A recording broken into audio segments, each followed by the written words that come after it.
This सकें conference will now be recorded. International international market में job searching के लिए। तो जो मोस्ट ऑफ द क्वेश्चंस हमारे पास आते हैं वो आते हैं यहाँ पर एफिलिएटेड जो भी मेंबरशिप्स हैं, जो कि यहाँ पर मोस्टली कंस्ट्रक्शन इंडस्ट्री के अंदर आप ये समझ लीजिए कि वाइडली जो है उसकी डिमांड रहती है कि यहाँ पर कौन कौन से जो प्रोफेशनल के अंदर आ रहे हैं लोग, उनकी रिलेवेंट मेंबरशिप्स होनी चाहिए। क्यूएस के लिए मिडिल ईस्ट में काफ़ी सारी मेंबरशिप हैं, जिसमें से सबसे ज़्यादा जो मोस्ट इंपॉर्टेंट और मोस्ट डिमांडेबल प्रोफेशन है वो एसोसिएट आरएससीएस और एमआरएससीएस, जो कि royal institution of chartered surveyor जो है ऑफर करती है। आज की मेंबरशिप मैं आप लोगों को एसोसिएट मेंबरशिप के बारे में डिटेल से बताऊंगा, क्योंकि इसकी रीज़न ये है कि एसोसिएट मेंबरशिप जो होती है वो यूजुअली सर्टिफिकेशन कोर्स और डिप्लोमा होल्डर्स के लिए डिज़ाइन की गई है। इसके अलावा एमआरएससीएस का होता है जो कि member of royal institution of chartered surveyor's हैं, वो सेकंड क्वालिफिकेशन होती है, और थर्ड जो होती है वो एफआरएससीएस की होती है। तो एसोसिएट आरएससीएस के लिए जो बेसिक चीज़ है, ये एक आरएससीएस की वेबसाइट आप मेरे सामने देख रहे हैं, जो कि आप लोग पाकिस्तान से भी इसको एक्सेस कर सकते हैं। जब आप इसको एक्सेस करेंगे तो इसमें बहुत सारे ऑप्शंस आएंगे आपको। उस ऑप्शंस के अंदर आपको एक ऑप्शन जो है वो एसोसिएट मेंबरशिप का मिलेगा। ये बेसिकली कुछ इस तरीके से विंडो आपकी ओपन होगी, और उसमें जब आप फर्दर डाउन जाएंगे नीचे तो ये एसोसिएट आरएससीएस पे जब आप क्लिक करेंगे तो एसोसिएट की डिटेल्स जो है वो सारी आपके स्क्रीन पे आ जाएंगी। अब एसोसिएट की जो है डिटेल्स में आपको इसमें साथ साथ बताता रहूंगा। इसके बीच में कोई भी ऐसा सवाल आपके माइंड में आता है, कोई भी ऐसी कंफ्यूजन जो कि आप क्लियर करना चाहते हैं, आप चैट बॉक्स में अपना मैसेज ड्रॉप कर सकते हैं, या तो एंड में पूछ लीजिएगा अपना क्वेश्चंस नोट करके, या फिर आप बीच में भी आप इन्फॉर्म कर दिएगा तो हम आपको क्वेश्चन ले लेंगे। अच्छा जी, तो इसके लिए सबसे पहले कि एलिजिबिलिटी क्या है, मतलब क्या चीज़ें रिक्वायर्ड होती हैं एक एसोसिएट मेंबरशिप के लिए। जैसे मैंने आपको बताया था कि एसोसिएट मेंबरशिप जो है वो डिज़ाइन किया गया उन क्यूएसएस के लिए जिनके पास डिग्री नहीं है, डिग्री इन टर्म्स ऑफ कि उनके पास कोई बैचलर डिग्री या मास्टर डिग्री नहीं है।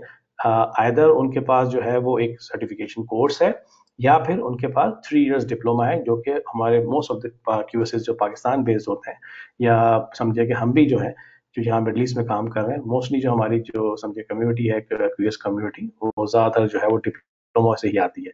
But it does not mean कि सिर्फ डिप्लोमा होल्डर ही इस फील्ड में काम कर रहे हैं। बहुत सारे ग्रेजुएट इंजीनियर्स जिन लोगों ने मुख्तलिफ कराची की यूनिवर्सिटी से, एनईटी से, यूईटी से, या और पाकिस्तान के दूसरे खित्तों से उन्होंने इंजीनियरिंग की डिग्री लेके भी इस फील्ड में काम कर रहे हैं। अच्छा, अब जो इसकी एलिजिबिलिटी है उसमें आप ये देख सकते हैं स्क्रीन पर, सबसे पहले लिखा हुआ है जी 1 year relevant experience and relevant bachelor degree. तो मतलब 1 साल का आपके पास एक्सपीरियंस होना चाहिए, या आपके पास बैचलर डिग्री होनी चाहिए। उसके अलावा 2 ईयर रिलेवेंट एक्सपीरियंस और रिलेवेंट हायर एजुकेशन और फाउंडेशन कोर्स। अगर आपके पास 2 साल का एक्सपीरियंस है और कोई भी आपने कोई कोर्स किया हुआ है, या आपके पास कोई फाउंडेशन कोर्स हुई भी है आपके पास जो कि आरएस एक्रेड हो, उसके भी कर सकते हैं अप्लाई आप।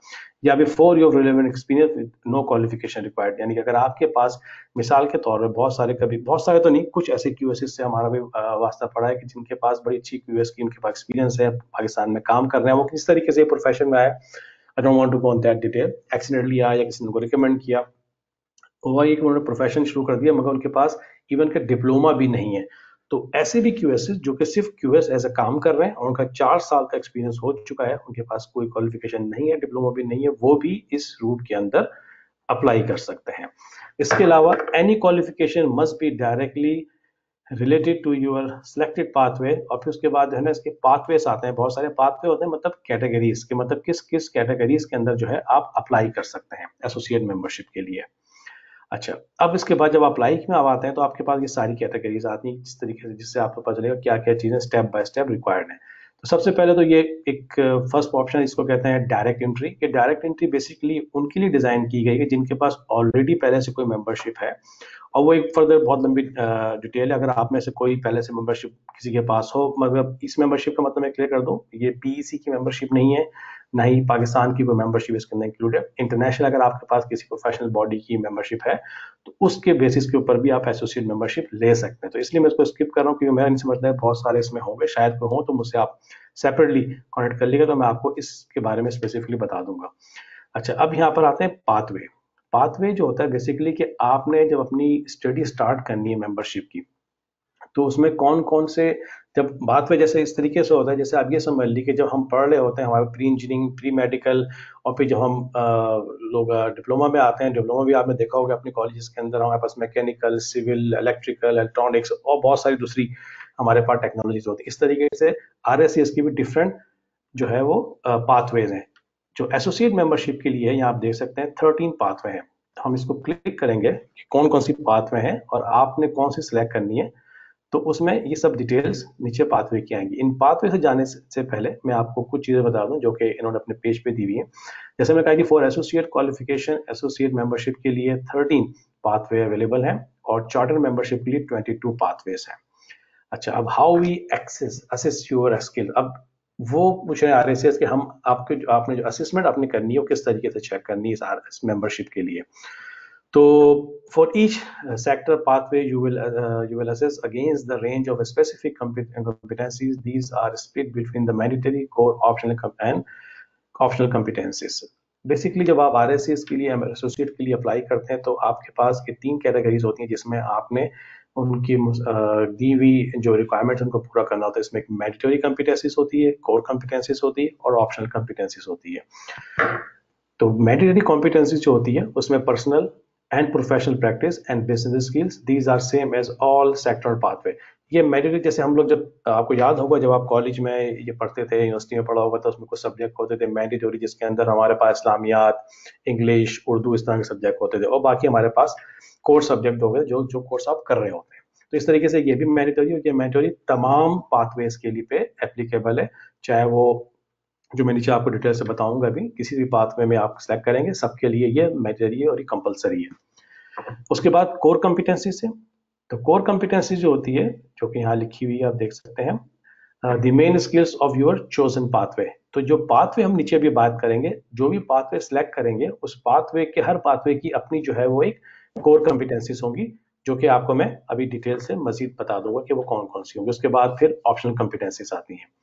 अच्छा, जब आपकी कॉम्पिटेंसी सिलेक्ट कर लेते हैं उसके बाद जो फर्स्ट स्टेज होता है आपके एसोसिएट आरएससीएस के लिए, उसके लिए होता है कि each competency is assess at 3 levels. अब ये 3 लेवल्स क्या होते हैं? 3 लेवल्स जो है लेवल 1, लेवल 2 और लेवल 3।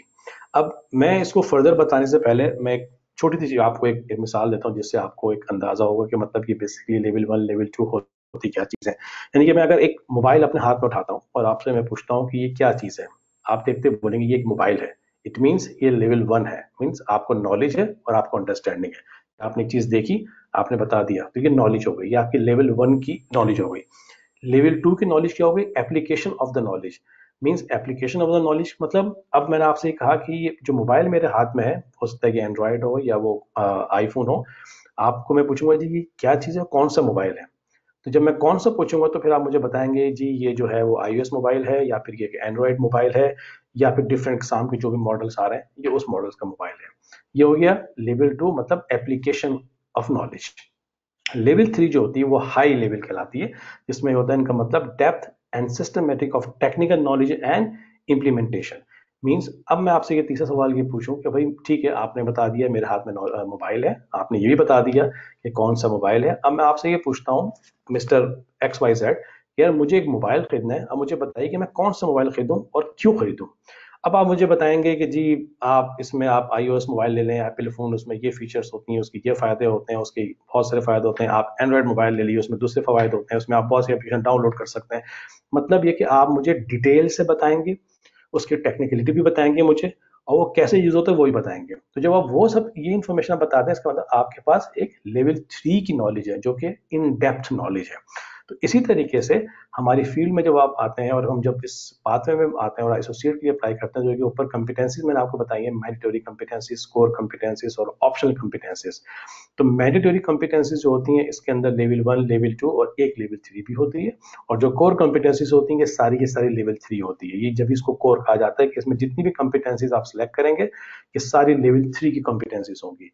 और उसके बाद जो ऑप्शनल कंपिटेंसीज होंगी वो आपकी लेवल 2 कंपिटेंसीज होंगी। अब नीचे हम इस पे जो पाथवे है उस पर बात करते हैं। अब ये आप देख सकते हैं ये लिस्ट है, ये बेसिकली अब ये आपके ऊपर सिलेक्ट करता है, डिपेंड करता है आपके ऊपर कि आप कौन से पाथवे में आप अपनी स्टडी को या अपनी मेंबरशिप को हासिल करना चाहते हैं। एक स्टैंडर्ड जो एक प्रोसीजर होता है जो कि हम सब हैं, और हमारे मोस्ट ऑफ द क्यूएसएस भी जो होते हैं वो हम क्यूएस एंड कंस्ट्रक्शन प्रोजेक्ट से हम लोग बिलोंग करते हैं। तो इसमें जो पाथवे है वो यहाँ पर हमारा आता है, जिसको हम कहते हैं quantity surveying and construction. Even तो बहुत सारे प्रोजेक्ट मैनेजमेंट के भी लोग होते हैं जो कि प्रोजेक्ट मैनेजमेंट को भी सिलेक्ट कर सकते हैं, कुछ प्लानिंग के भी होते हैं वो प्लानिंग को भी कर सकते हैं, मगर बहुत रेयर ऐसा होता है। Planning basically by the way लिखा हुआ भी है, जो लोग जो कॉम्पिटेंसीज पाथवे सिर्फ एमआरएससीएस के लिए।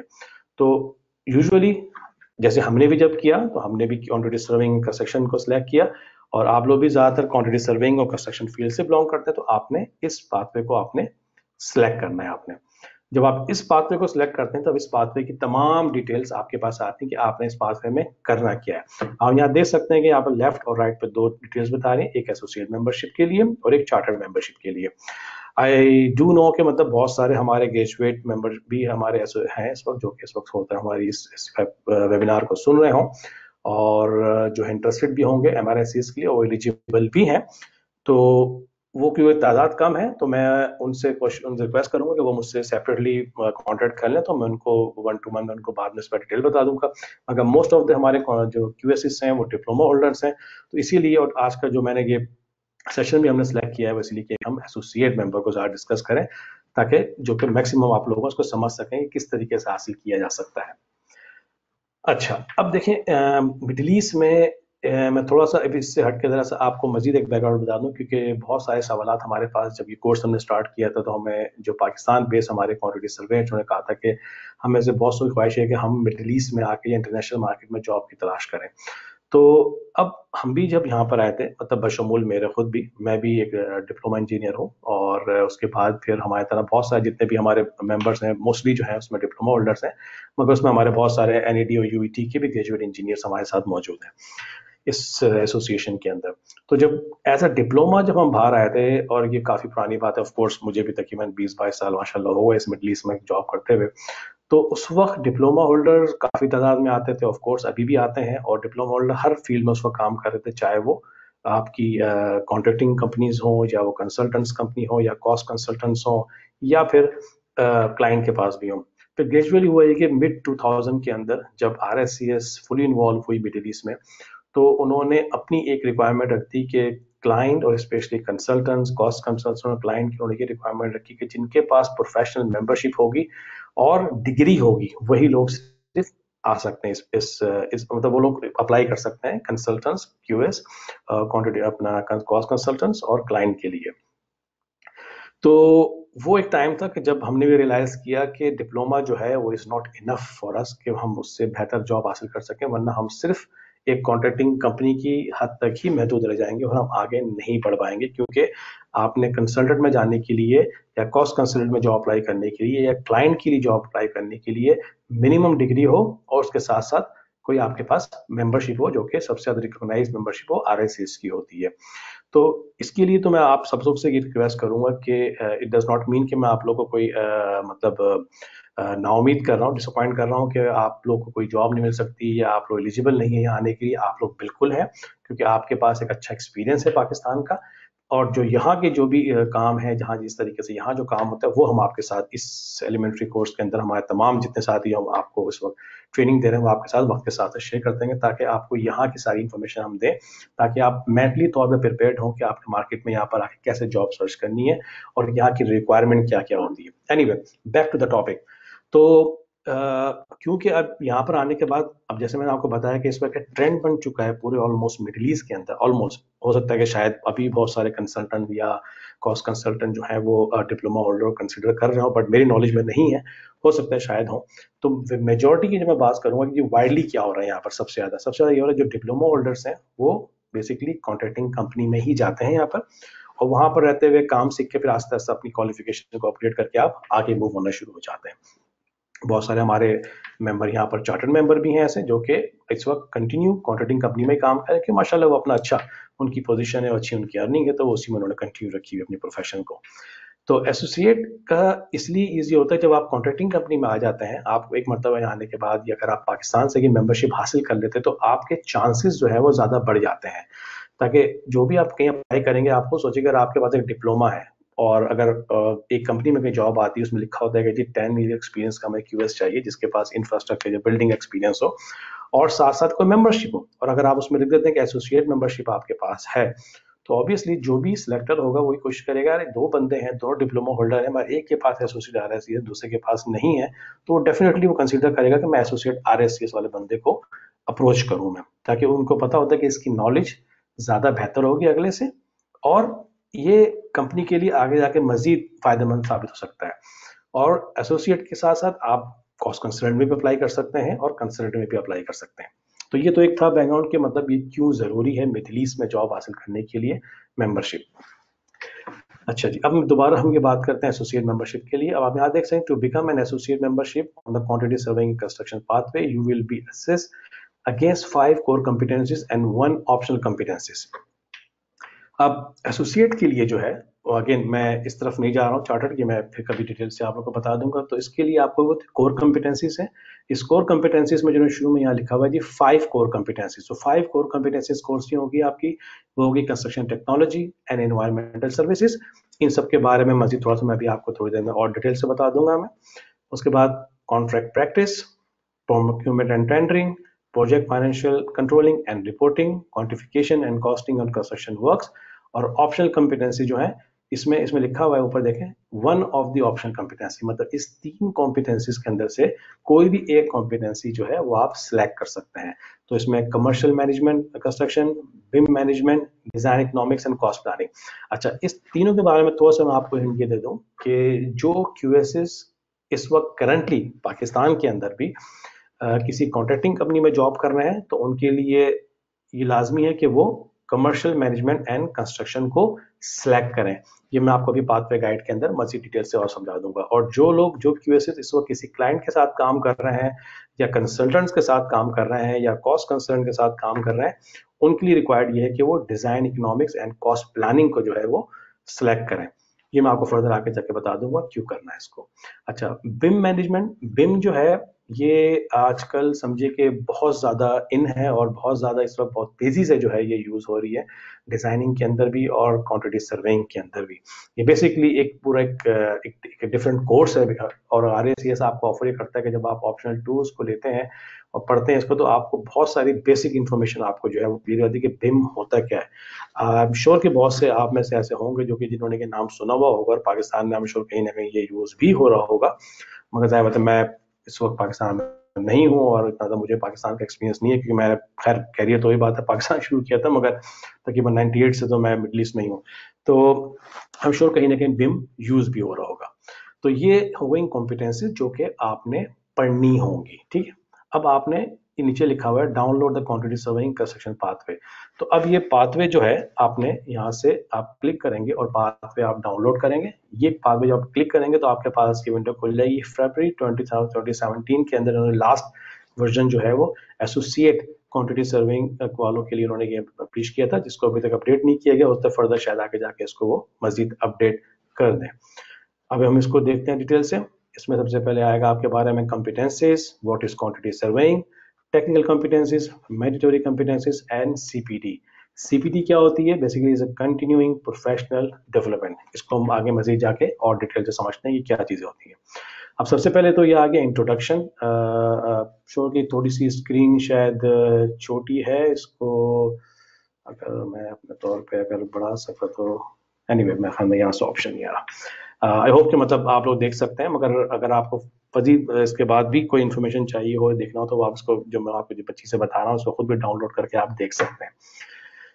अच्छा जी, तो इसमें जो इंट्रोडक्शन सबसे पहले हम आते हैं। In order to become an RSCS associate, you must demonstrate that you have knowledge, understanding, and practical ability to relevant of surveying role.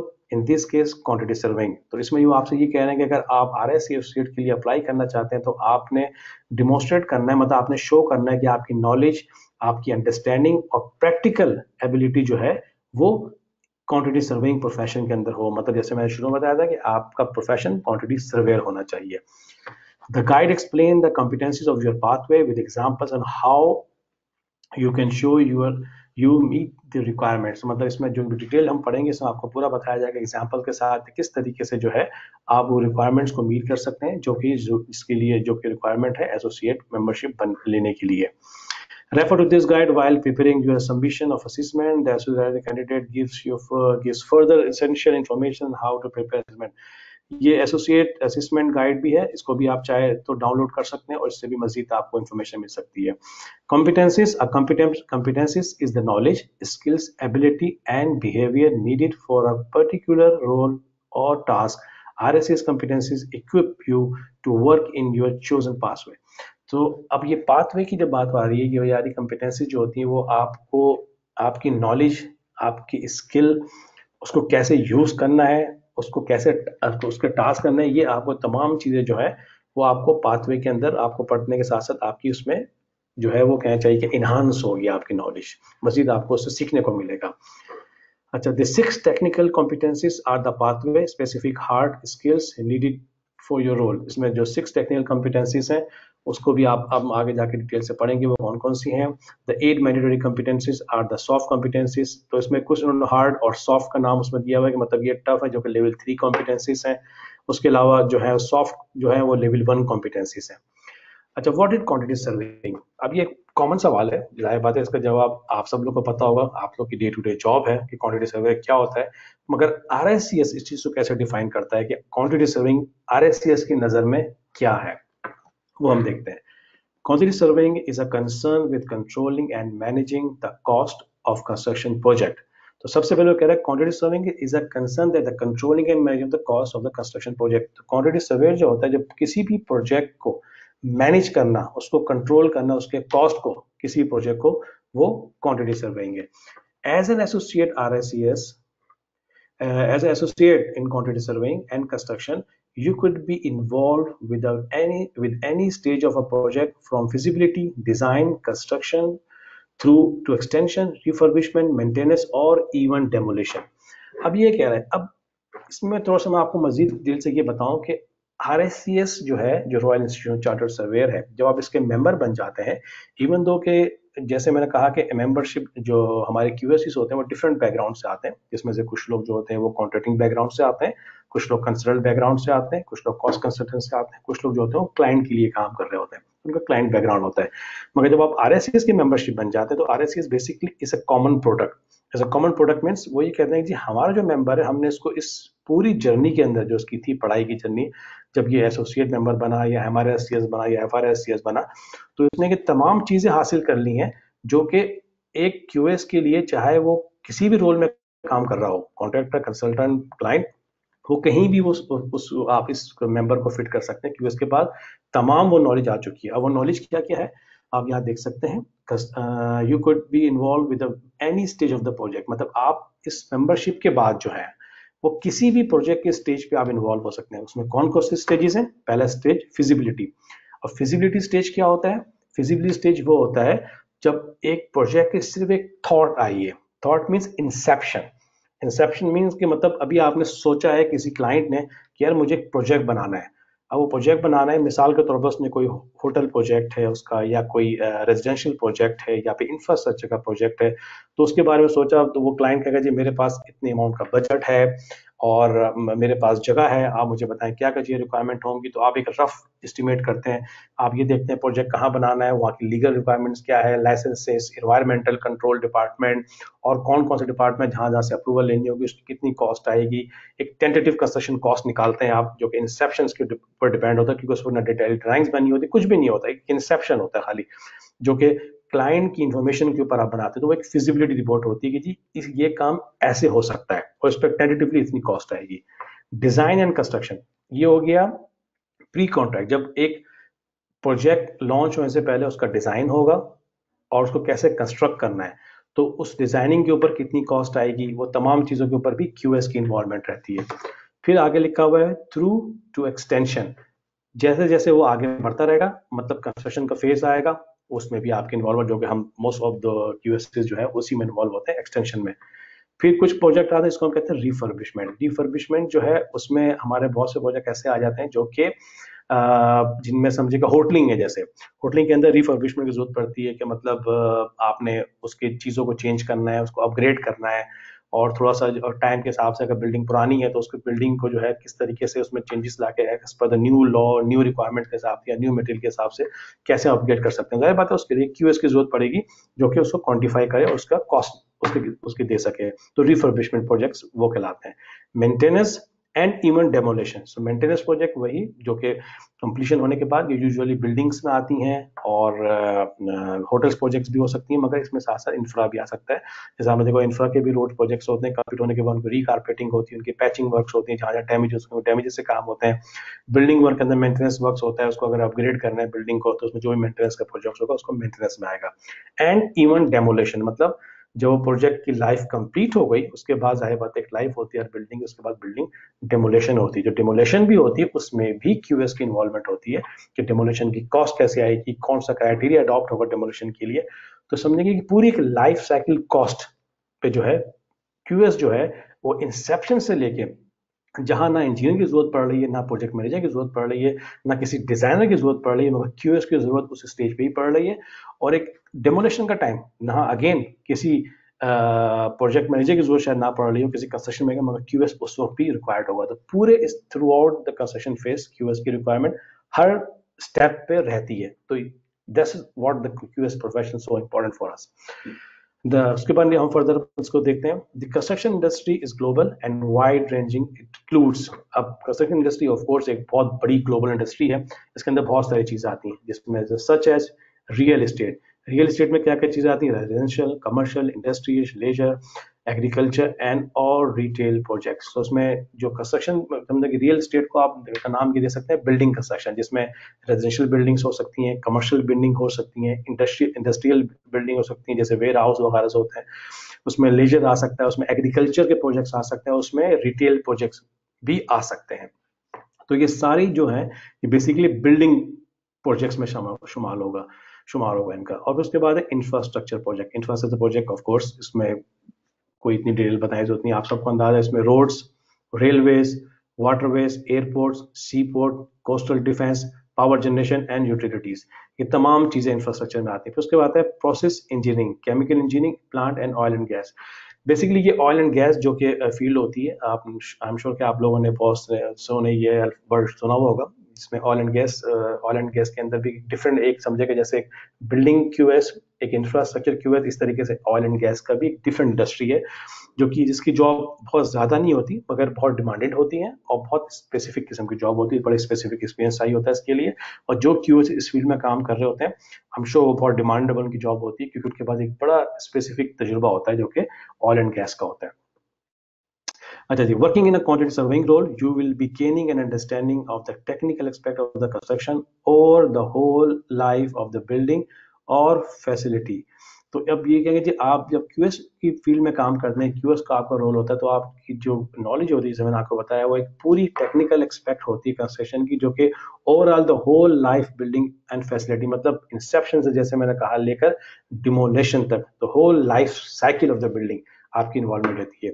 Your work will help achieve and best quality and value within the client specification। आप जो है अगर client के लिए काम कर रहे हैं, चाहे आप कॉन्ट्रैक्टर हो, चाहे आप क्लाइंट रिप्रेजेंटेटिव हो, या आप कंसल्टेंट हो, अल्टीमेटली आप एक क्लाइंट के लिए ही काम कर रहे होते हैं, जो कि आपका काम होता है क्लाइंट की स्पेसिफिकेशंस के हिसाब से जो है वो काम करना।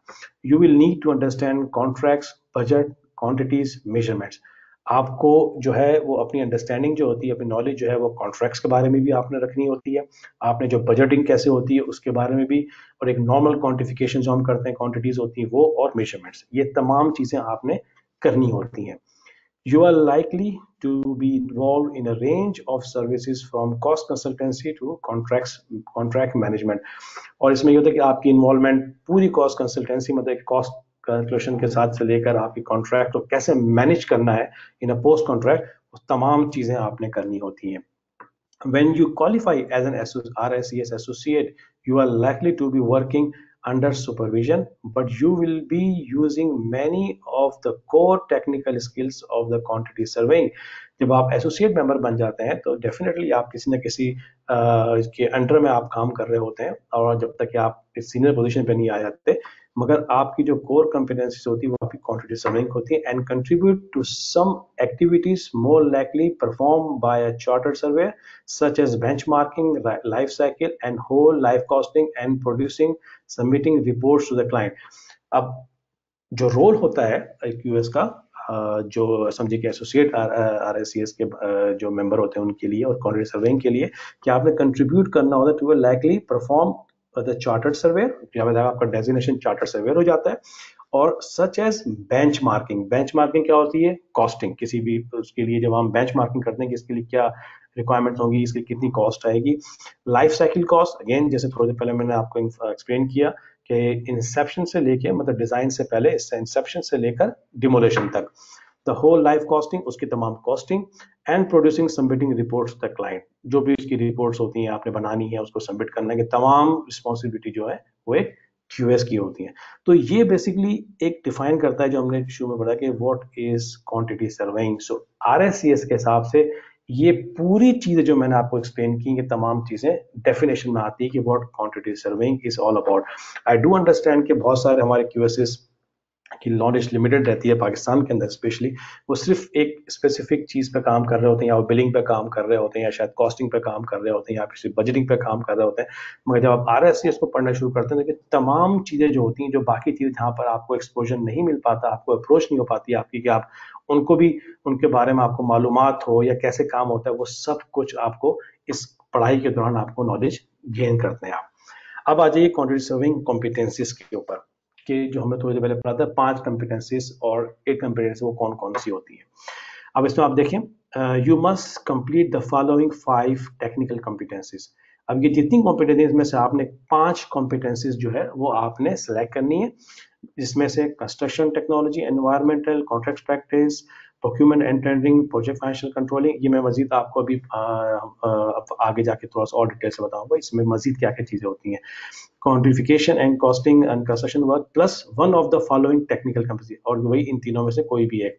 और अच्छा, जो मैंने आपको थोड़ी देर पहले बताया था कि कमर्शियल मैनेजमेंट ऑफ कंस्ट्रक्शन जो है वो क्यों कॉन्ट्रैक्ट्स के लिए होती है, इसमें खुद आरएससीएस ने आपको एक्सप्लेन किया कि दोज वर्किंग इन अ, यहाँ पर आपकी देख सकते हैं, those working in a contracting or commercial environment will probably choose this competency which is commercial management and construction.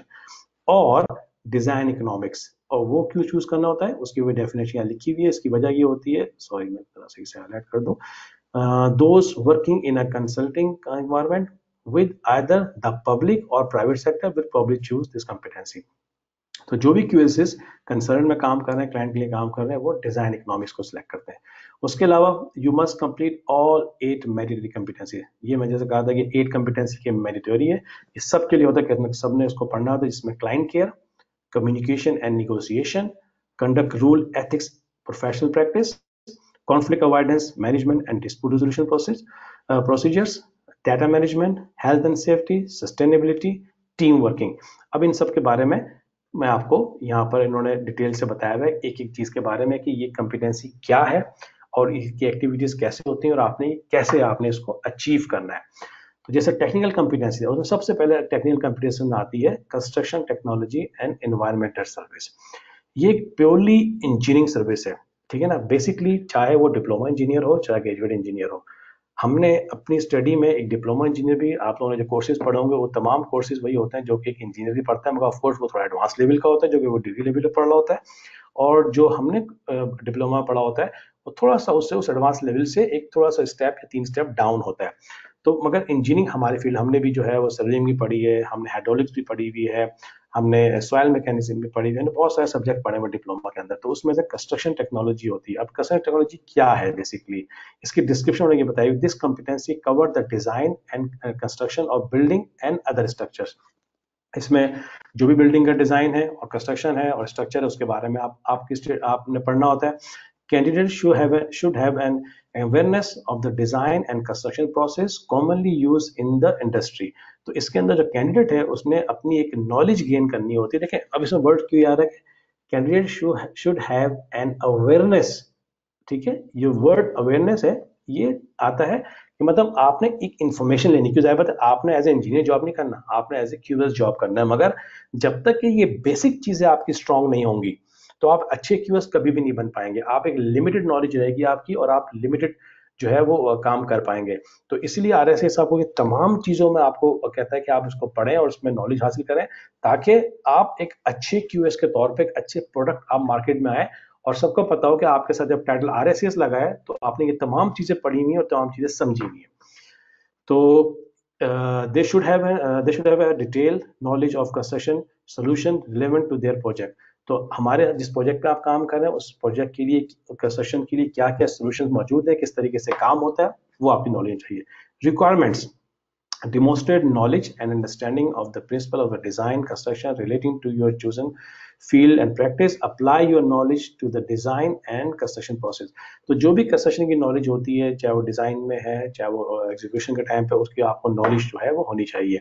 Example of likely skills, knowledge and experience. Knowledge: the stage of design from inception to completion.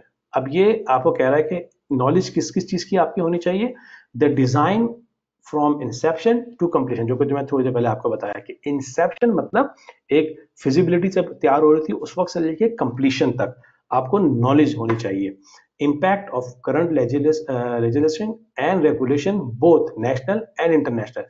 अब जो ये legislations होती हैं basically और regulation, ये आप लोगों को, आई एम श्योर आप लोगों को इसके बारे में तो डेफिनेटली थोड़ा बहुत आइडिया होगा कि जिस रीजन में आप काम कर रहे होते हैं पाकिस्तान के एक रूल्स एंड रेगुलेशंस होते हैं, फिर हमारे प्रोविजन रूल्स एंड रेगुलेशन मतलब अगर आप पंजाब में काम कर रहे हैं तो वहाँ के डिफरेंट रूल्स एंड रेगुलेशंस होंगे इन टर्म्स ऑफ स्पेसिफिकेशन अलग। अगर आप केपीके में काम कर रहे हैं वहाँ डिफरेंट होगा, सिंध में डिफरेंट होगा, सिमिलरली बलूचिस्तान में डिफरेंट होगा।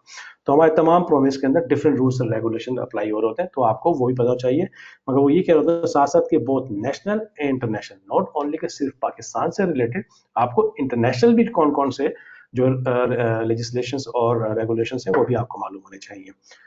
How the various elements of the structure work and interrelate। अब जो various elements होते हैं स्ट्रक्चर के, मतलब उसमें बीम्स आ गए, उसमें कॉलम्स आ गए, उसमें गर्डर्स आ गए, सॉरी गर्डर्स तो आपकी ब्रिजेस में आ गए, पाइलिंग आ गई है, तो इन सब चीजों का आपके बारे में नॉलेज होना चाहिए। एलिमेंट्स क्या होते हैं, मतलब एटलीस्ट आपने कम से कम इनको सुना हुआ हो अगर आपके प्रैक्टिकल एक्सपीरियंस ना हो कि ये होती क्या चीज है। The process of construction work, of course ये को आगे जो आप स्पेसिफिकेशन करें काम कंस्ट्रक्शन का कैसे होता है। Operational and maintenance process of post contract.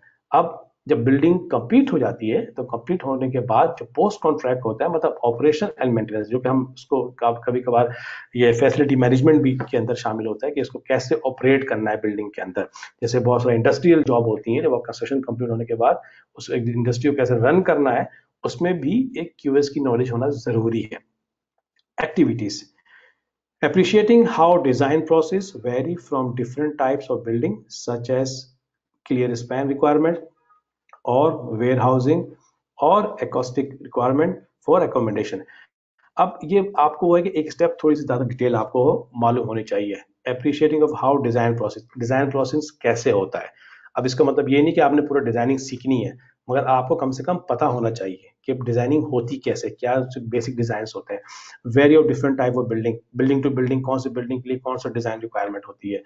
अच्छा, क्लियर स्पैन रेगुलेशंस, उसके रेगुलेशन जो होंगे स्पैन के डिफरेंट क्या होंगे। ऑफ वेयर हाउसेस और एकॉस्टिक, मतलब वेयर हाउसिंग जो है उसके लिए क्या होगी, और एकॉस्टिक रिक्वायरमेंट्स फॉर एकोमोडेशन, मतलब जो साउंड प्रूफिंग जो होती हैं वो उसकी रिक्वायरमेंट्स क्या होंगी। उसके बाद understanding of alternative construction detail in relation or to functional element to the design such as different type of piling structure and frame solution. ये अगेन अगर आप बिल्डिंग वर्क है उसमें कुछ टाइप की पाइलिंग होगी तो उसमें आपको डिटेल्स आपको उसको पता होना चाहिए, थोड़ी आपको एक स्टेप ज्यादा।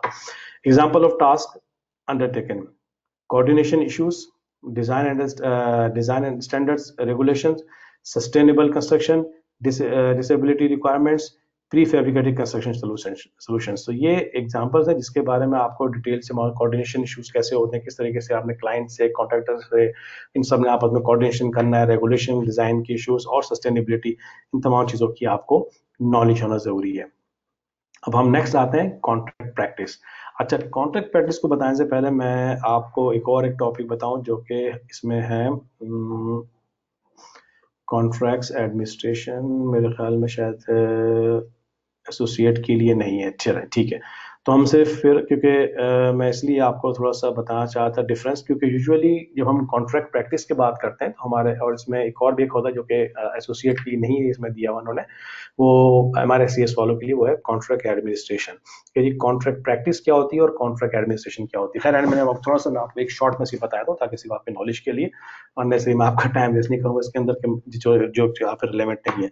कॉन्ट्रैक्ट प्रैक्टिस वो होती है जो कि प्री कॉन्ट्रैक्ट होती है, ठीक है, और कॉन्ट्रैक्ट एडमिनिस्ट्रेशन वो होती है जो कि पोस्ट कॉन्ट्रैक्ट होती है। जब प्रोजेक्ट स्टार्ट हो जाता है उसके बाद जो चीजें इंप्लीमेंट होती हैं वहां पर जो कॉन्ट्रैक्ट क्यूएस का काम होता है, जिसमें समझे वेरिएशंस हैं, क्लेम्स हैं, कॉस्ट एनालिसिस है, ये सारी की सारी चीजें जो है, ये कॉस्ट कंट्रोलिंग है, वो आपके कॉन्ट्रैक्ट एडमिनिस्ट्रेशन में आती है। कॉन्ट्रैक्ट प्रैक्टिस में आती है आपकी टेंडर डॉक्यूमेंट्स बनाना, उसमें डिफरेंट क्लॉजेस ऐड करना, कौन से रिक्वायरमेंट है कौन से नहीं है, क्लाइंट के हिसाब से कॉन्ट्रैक्ट को अमेंड करना, टेंडर डॉक्यूमेंट्स फ्लोट करने की तमाम चीजें कॉन्ट्रैक्ट प्रैक्टिस में आपकी आ जाती हैं। अच्छा, अब इसमें हम थोड़ा डिटेल से पढ़ते हैं। RSCS आपको, आपसे क्या एक्सपेक्ट कर रहा है और आपको क्या नॉलेज गेन करने के लिए कह रहा है इस कॉन्ट्रैक्ट प्रैक्टिस के अंदर। This competency cover the various form of contract use in the construction industry. अब जैसे इसमें ये फर्स्ट है, various form of contract use in construction industry. अब कंस्ट्रक्शन इंडस्ट्री के अंदर, पाकिस्तान के अंदर जाहिर बात है जो मोस्टली यूज होती है वो ज्यादातर फिडिक को ही हमने जो है वो चेंज करके हमने उसके जब हमने सेशन हमारा हमीद साहब का हुआ था उस पर फिडिक के ऊपर कॉन्ट्रैक्ट में उन्होंने आपको एक्सप्लेन किया था कि फिडिक 87 भी है हमारे चल रही है, पाकिस्तान में फिडिक 99 भी यूज हो रही है अभी रिसेंटली, और अब इंटरनेशनल मार्केट में फिडिक 2017 भी आ गई है। तो ये तो हो गए सिर्फ फिडिक, मगर जब आप बात कर रहे होते हैं RSCS की तो कहते हैं वेरियस फॉर्म ऑफ कॉन्ट्रैक्ट। तो FIDIC is not the only form of the contract, ठीक है, इसके अंदर बहुत सारे दूसरे भी आते हैं जिसके अंदर JCT कहलाती है, जॉइंट कॉन्ट्रैक्ट ट्राइब्यूनल, फिर उसके बाद NEC आती है, इसमें न्यू इंजीनियरिंग कॉन्ट्रैक्ट्स कहते हैं, और भी बहुत एक दो और भी हैं जो कि ये सारी की सारी इंटरनेशनल लेवल पे यूज हो रही है। पाकिस्तान में इनका यूज नहीं है, मगर जब वही बात कि जब आप इंटरनेशनल मेंबरशिप हासिल कर रहे हैं तो वो आपसे ये एक्सपेक्ट करते हैं कि आपके पास सिर्फ नेशनल नहीं इंटरनेशनल नॉलेज भी होती हो, जो कि आपको यहाँ से मिलेगी कि कौन कौन से इंटरनेशनली कौन कौन से फॉर्म ऑफ कॉन्ट्रैक्ट जो है वो यूज हो रहे हैं। Candidate candidate should have an awareness of all of the main standard form of contracts and an understanding of the contract law legislation, specific form of a contract they may use। अब इसमें वही जो थोड़ा बताया different contract, उसके अलावा contract law. अब contract law जो है उसमें भी बहुत सारी चीजें आ जाती हैं, उसके अंदर कॉमन लॉ होता है, सिविल लॉ होता है। अब आप ये सोच रहे होंगे कि यार QS जो है ये कहाँ से कहाँ इसको ले गए, ये कौन सी डेफिनेशन बता रहे हैं, QS तो सिर्फ काम सिर्फ एक बिलिंग करना या उसकी वेरिएशंस बनाना या कॉस्टिंग करना या बजटिंग करना है। तो यही वो डिफरेंस है दोस्तों के, मतलब एक इंटरनेशनल RSCS जो बंदा होता है उसके पास क्या नॉलेज होती है और एक जो कॉमन QS होता है। इसीलिए RSCS द वर्ड यूज करती है, जो मेंबरशिप बन जाता है वो कहती है चार्टर्ड क्वांटिटी सर्वे। जिसका एक नॉर्मल एग्जांपल है, जैसे हमारे एक अकाउंटेंट होता है और एक चार्टर्ड अकाउंटेंट होता है। अकाउंटेंट भी काम कर रहा होता है मगर उसकी अपनी रिक्वायरमेंट होती है, मगर जब बंदा चार्टर्ड अकाउंटेंट बन जाता है जाहिर बात है उसकी डिमांड ज्यादा होती है, उसकी सैलरी अच्छी होती है, उसके बहुत सारे बेनिफिट्स होते हैं उसको, और उसका एक लेवल जो होता है वो एक कॉमन अकाउंटेंट ज्यादा होता है। इसी तरीके से चार्टर्ड जब आप बन जाते हैं तो ऑफ कोर्स आपका वैल्यू, आपकी वैल्यू खुद ब खुद हाई जाती है, और इसलिए जाती है कि आपके पास सिर्फ एक लिमिटेड नॉलेज नहीं होती। अब जैसे कॉन्ट्रैक्ट लॉ है, जब आप कॉन्ट्रैक्ट प्रैक्टिस पढ़ेंगे तो आपको कॉन्ट्रैक्ट लॉ भी पढ़ना होगा थोड़ा बहुत। मगर अगेन मैं ये जो बातें आपको बता रहा हूँ डज नॉट मीन कि आपने पूरी पूरी बुक्स लेके बैठनी होंगी और आपने पढ़ना है, ये सिर्फ नॉलेज गेन करना है आपने, क्योंकि आपने ये तमाम नॉलेज को आपने आगे इंप्लीमेंट करना है आगे जाके, जो मैं आपको फर्दर बताऊंगा। फिर उसके बाद लेजिस्लेशन, लोकल लेजिस्लेशन क्या क्या है, और भी डिफरेंट फॉर्म्स ऑफ कॉन्ट्रैक्ट और everything. Requirement, demonstrate knowledge and understanding, ये मैं यहाँ पढ़ रहा हूँ इस वक्त, demonstrate knowledge and understanding of a various form of contract used in the construction industry, your area of business, apply your knowledge of the use of the various standard form of the contract at project level, including implication and obligation that apply to the parties of the contract। अब वही जो पहले form of contract के बारे में वो क्या है, जब आपको फॉर्म कॉन्ट्रैक्ट पता होगा तो आपको ये आपको मालूम होना चाहिए कि कहाँ कहाँ पर कौन कौन से form of the contract use करने हैं। डिफरेंट टाइप के कॉन्ट्रैक्ट्स के डिफरेंट फॉर्म ऑफ कॉन्ट्रैक्ट होते हैं, जो कि हमारे लास्ट जो हमारा वेबिनार था उसमें बताया गया डिटेल से कि मतलब येलो फिडिक हम कहाँ यूज करते हैं, फिडिक की सिविल कहाँ यूज होती है, रेड कहाँ यूज होती है, तो ये सब नॉलेज आपको होनी चाहिए। अच्छा, एग्जाम्पल लाइकली नॉलेज जो है, basic contract law legislation, contract documents, जो कैसे बनते हैं कॉन्ट्रैक्ट डॉक्यूमेंट्स के बारे में, वेरियस स्टैंडर्ड फॉर्म कॉन्ट्रैक्ट, मैंने आपको थोड़ी देर पहले बताया, when different form would be use, different form of the contract कब कहाँ किधर यूज करना है इसको, सब कॉन्ट्रैक्टर है, अगर छोटा प्रोजेक्ट है उसके लिए डिफरेंट कॉन्ट्रैक्ट फॉर्म यूज होगा, अगर एक मिड लेवल के लिए कॉन्ट्रैक्ट है उसका डिफरेंट फॉर्म होगा, एक बहुत ह्यूज प्रोजेक्ट चल रहा है जो कि इसका बजट बहुत बड़ा है, लेट्स से कि कोई डैम प्रोजेक्ट चल रहा है, बाशा डैम चल रहा है, या कोई और बड़े ह्यूज डैम प्रोजेक्ट चल रहे हैं, या इंफ्रास्ट्रक्चर का प्रोजेक्ट है, या मोटर फिगर प्रोजेक्ट, उसका फॉर्म ऑफ कॉन्ट्रैक्ट डिफरेंट होंगे कंपेयर टू एक छोटा सा कोई विला बन रहा है, या कोई छोटा सा कोई समझे कि स्कूल बन रहा है या हॉस्पिटल बन रहा है। When different form would be use, कहाँ यूज होने होंगे, basic contractual mechanism procedure at a various stage of the contract।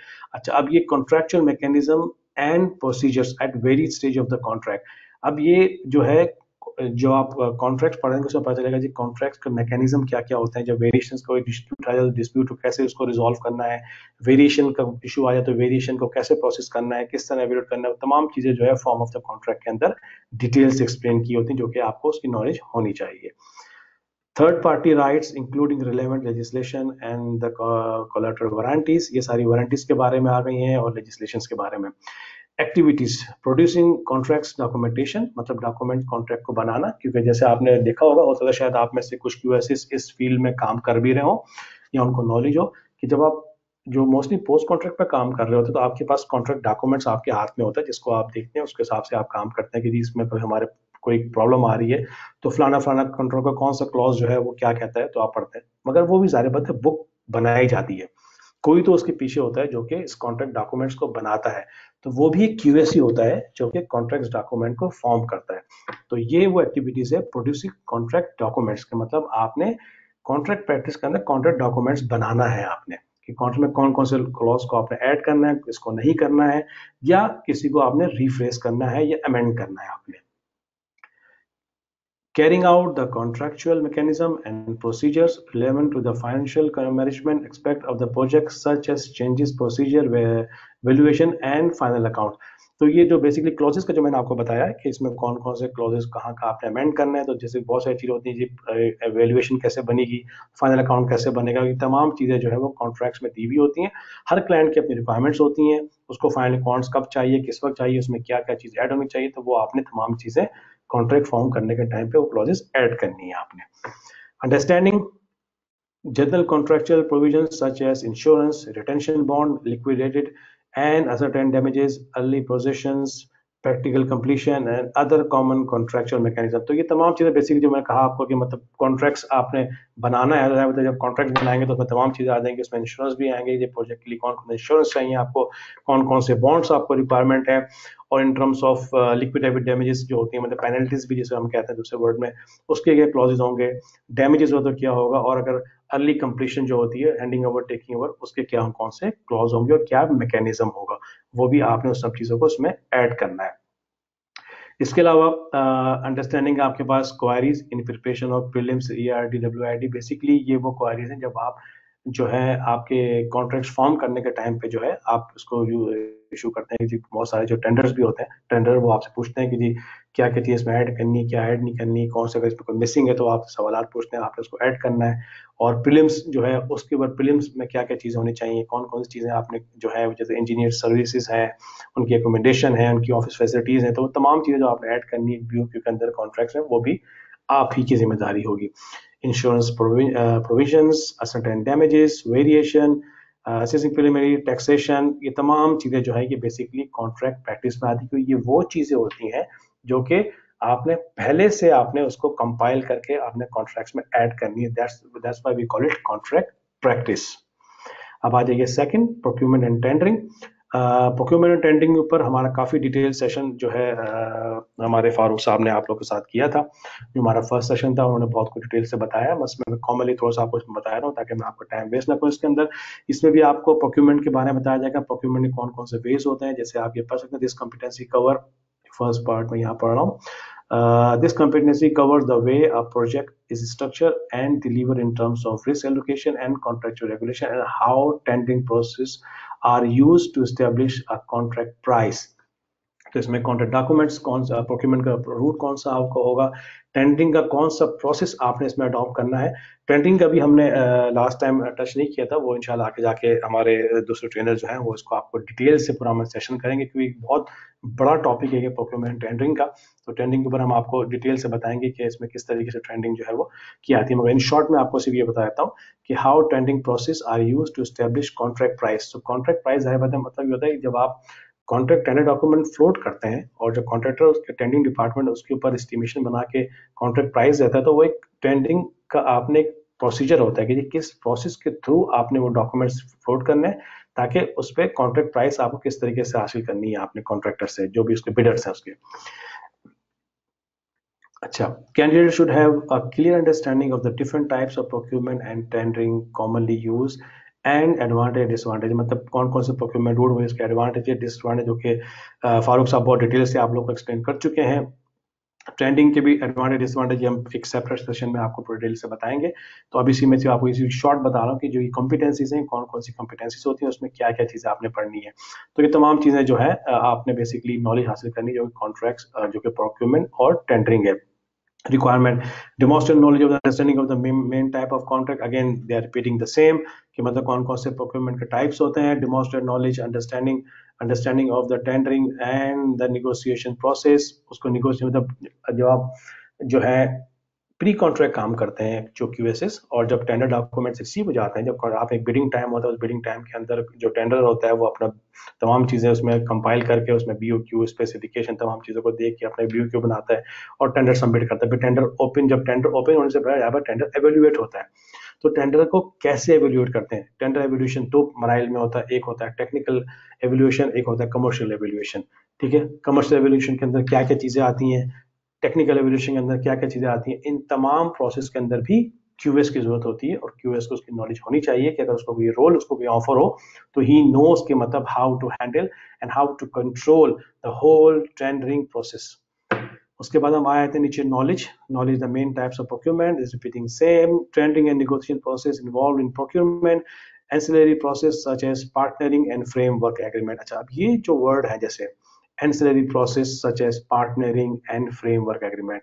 अब अगेन हो सकता है कुछ लोग आपको इस नाम से वाकिफ हों, फ्रेमवर्क एग्रीमेंट्स और ये पार्टनरिंग, ये बेसिकली एक टाइप ऑफ एग्रीमेंट्स होते हैं जो कि क्लाइंट जो है वो डिफरेंट कंपनीज के साथ करके रखता है। एक फ्रेमवर्क एग्रीमेंट कर लेता है कि जी आपके रेट्स किसी कंसर्न के साथ एग्री आते हैं कि जी हमने आपको जो भी काम आएगा, आप टर्म्स एंड कंडीशन और फ्रेमवर्क एग्रीमेंट उनसे किस काम की उनकी एक्सपर्टीज है, और जब भी कभी काम आएगा तो वो स्पेसिफिक वो 4-5 जो शॉर्ट लिस्ट होते हैं उन्हीं को दिया जाएगा, और वो उस पर काम करेंगे। तो उसके लिए दोबारा उनसे टेंडिंग वाइज होनी पड़ती है, क्योंकि वो सुपरविजन कंसर्नर्स होते हैं या फिर कॉस्ट कंसर्न होते हैं। तो फ्रेमवर्क उनका जो है वो एक तरह से पहले से एग्री कर लिया जाता है।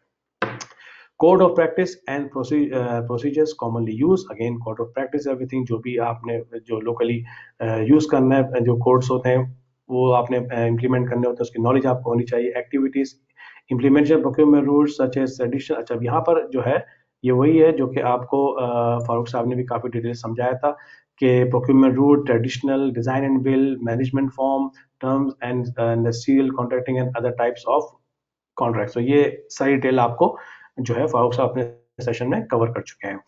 Producing and compiling tender documentation such as letter of invitation, form of tender, ये मैं इस वक्त इस जगह को रीड कर रहा हूँ, such as tender of invitation, form of tender, health and safety documentation, design documentation and contractual detail। means जब आप डॉक्यूमेंट्स कंपाइल कर रहे हो तो आपको पता है कि इसमें सबसे पहली चीज होती है लेटर ऑफ इनविटेशन, फिर होता है फॉर्म ऑफ टेंडर का फॉर्म क्या है, लेटर ऑफ इनविटेशन क्या होती है, हेल्थ एंड सेफ्टी डॉक्यूमेंटेशन, जहां आप काम कर रहे हैं वहां के local health and safety regulations क्या है, जहां का जिस कॉन्ट्रैक्टर को उसको फॉलो करना है।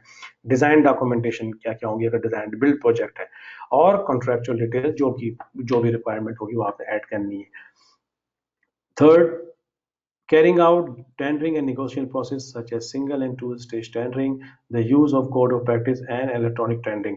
अब टेंडिंग के जो भी इसके नेगोशिएशन प्रोसेस जो होता है कि जब आपने मिसाल के तौर पे जब आपने टेंडर डॉक्यूमेंट्स आपको रिसीव हो गए, उसके बाद आप टेंडर को एवेल्युएट करते हैं। जैसे मैंने कहा कि दो पोर्शंस होते हैं, एक तो आपने या तो आपने कमर्शियल करना है उसको, या फिर आप टेक्निकल करेंगे। जो आप टेक्निकल जो होता है यूजुअली उसमें इंजीनियर्स की ज़्यादा जरूरत पड़ती है, मगर कंबाइंड उसको एट द एंड एक क्यूएस ही करता है, क्यूएस जो कमर्शियल में ज़्यादा इन्वॉल्व होता है।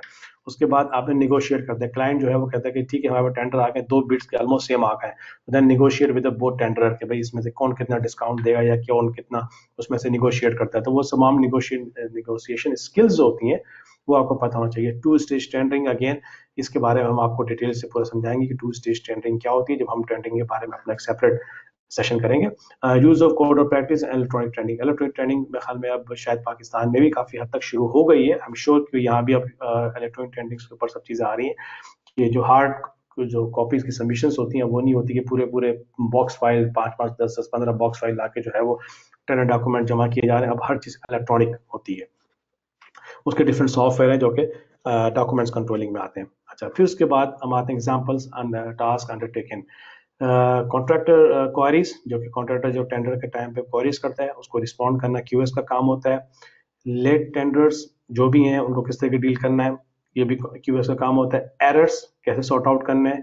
ओमिशंस एंड क्वालिफिकेशंस, ये जितनी भी ओमिशंस होंगी, मतलब जो एक प्री क्वालिफिकेशन होता है उसमें किसके स्टैंडर्ड होता है, बेसिकली रिक्वायरमेंट्स होती है, चेकलिस्ट होती है जिसको आपने फॉलो करना होता है।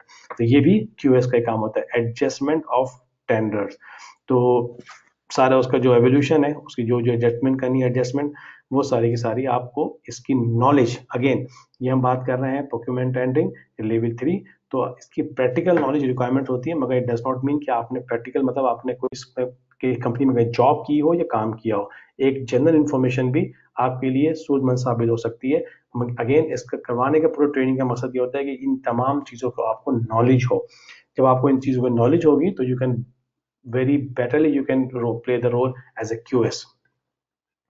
अच्छा, उसके बाद हमारा नेक्स्ट टॉपिक आता है project financial control and reporting. अच्छा, अब इसमें क्या क्या चीज़ होती है, इसमें होता है जी दिस कॉम्पिटेंसीज, यहाँ मैं इसको यहाँ रीड कर रहा हूँ।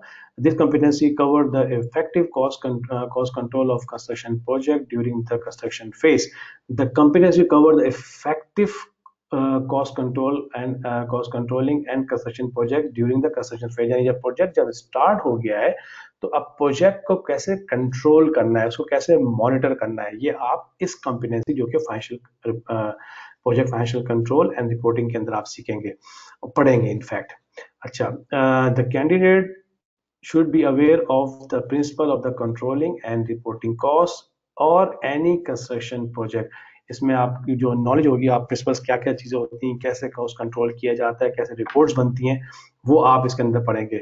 They should have an understanding of the control and reporting process use in their project. आपको जो आपका करंट प्रोजेक्ट है, जो भी जहाँ जिस प्रोजेक्ट पे काम कर रहे हैं, जिस कंपनी में काम कर रहे हैं, डेफिनेटली वहाँ कोई ना कोई रिपोर्टिंग सिस्टम होगा। तो आपको उस प्रोजेक्ट के बारे में डिटेल से पता हो कि उस प्रोजेक्ट के ऊपर जो है वो प्रोजेक्ट कंट्रोल का और रिपोर्टिंग का क्या प्रोसीजर है वहां पर, ठीक है। अच्छा, फिर इसमें ये लिखा जा रहा है, आखिरी में उन्होंने नोट दिया है, please note for surveyor's working in a contracting this competency cover extremely issued cost advice. तो इसके अंदर जो कॉन्ट्रैक्टिंग कंपनी में लोग काम कर रहे हैं उनके ऊपर जो है ना, मतलब वो उनको इस पर ज्यादा जो है वो अबूर आना चाहिए, ताकि क्योंकि ये प्योरली कॉस्ट कंट्रोलिंग का जो है वो टॉपिक है। अच्छा, demonstrate knowledge of understanding of the effective control of cost during a project, demonstrating understanding of the legal and contractual constraint and the effect of time and quality on the cost of the project। तो basically cost controlling का बात है, उसके अंदर आपको जो है बहुत सारी चीज़ें होती हैं कि मतलब टाइमली आपने उसको रिपोर्ट करना है। इसके जैसे मिसाल के तौर पे कॉस्ट रिपोर्टिंग यूजुअली या तो एंड ऑफ द मंथ होती है, रिपोर्ट आपने सबमिट करना है, ताकि हर बिगिनिंग ऑफ द मंथ में first week of the month client के पास रिपोर्ट चले आए कि जी प्रोजेक्ट किस स्टेज पे खड़ा हुआ है, कहाँ पर इन टर्म्स ऑफ प्रोजेक्ट कितनी कॉस्ट लग चुकी है, कितनी कॉस्ट रिक्वायर्ड है। अगर कॉन्ट्रैक्टिंग कंपनी में आप जॉब कर रहे हैं तो भी आपने अपनी सुपीरियर्स को, अपने सीनियर मैनेजमेंट को आपने इन्फॉर्म करना होता है इन टर्म्स ऑफ कॉस्ट रिपोर्ट कि प्रोजेक्ट की कॉस्ट अब तक कितनी हो गई है, कितनी वेरिएशन ऑन गोइंग है, अगर कोई सबलेट काम हुआ है तो उसमें कौन कौन से हमारे पेमेंट्स ड्यू हैं, हमारी मेन कॉन्ट्रैक्टर की पेमेंट्स कब इन होनी है, कब हमें रिटेंशन रिलीज करना है, कब हमें रिटेंशन जो है हमारी एज ए मेन कॉन्ट्रैक्टर वापस आनी है, अगर आप सब कॉन्ट्रैक्टर है तो आपने कब अपनी रिटेंशन क्लेम करनी है। तो ये तमाम चीजें बेसिकली आपके पूरे के पूरे जो कैश फ्लो इन तमाम चीजों के अंदर आ जाती हैं, जिसकी आपकी नॉलेज होना जरूरी है। अच्छा, अब मैं इसकी नॉलेज जो उसमें मजीद डिटेल थोड़ा आपको बताया था। The effective control of cost during the construction of the project, again cost controlling, The legal contractual constraint of the project of the cost of the project such as changes in building legislation design and risk allocation. मतलब अगर के in terms of कोई law change हो गया है, यानी कि आप इसको इस तरीके से ले लें जैसे आई एम श्योर मुझे याद है कि जब शुरू में मैं पाकिस्तान में जॉब कर रहा था तो एक स्टैटिस्टिक्स ब्यूरो होता था पाकिस्तान में, श्योर अभी भी होगा खैर वो, जो कि हर साल हर महीने में ख्याल में शायद बुक इशू करता था जिसमें तमाम प्रोविंस के तमाम शहरों के रेट्स होते थे। तो अगर उसमें के रेट्स में चेंजेस आ गई हैं कोई लेबर रेट्स के अंदर मटेरियल रेट्स के अंदर तो उसका इम्पैक्ट क्या होगा। जाहिर बात है अगर आपने एक प्रोजेक्ट को टेंडर किया और आपने वो लिया है 2021 के अंदर और प्रोजेक्ट 3 साल का, लेट सपोज 2 साल 3 साल में पाकिस्तान में इंटरनेशनली भी हर जगह मार्केट में मटेरियल प्राइस में चेंजेस आती रहती हैं, तो वो आपने उसको किस तरीके से कंट्रोल करना है और आपने उसका प्रोविजन कैसे रखना है at the time of tender और उसको बाद में कैसे मैनेज कैसे कंट्रोल करना है। तो ये ऑल आपकी स्किल्स के ऊपर डिपेंड करता है जिसकी आपकी नॉलेज होनी चाहिए आपको बहुत ज्यादा इसकी, वरना प्रोजेक्ट आप बैकबोन होते हैं as a QL, project fail भी हो सकता है अगर आपके पास सही नॉलेज नहीं होगी और सही रिपोर्टिंग आप टाइमली मैनर ना कर पाए।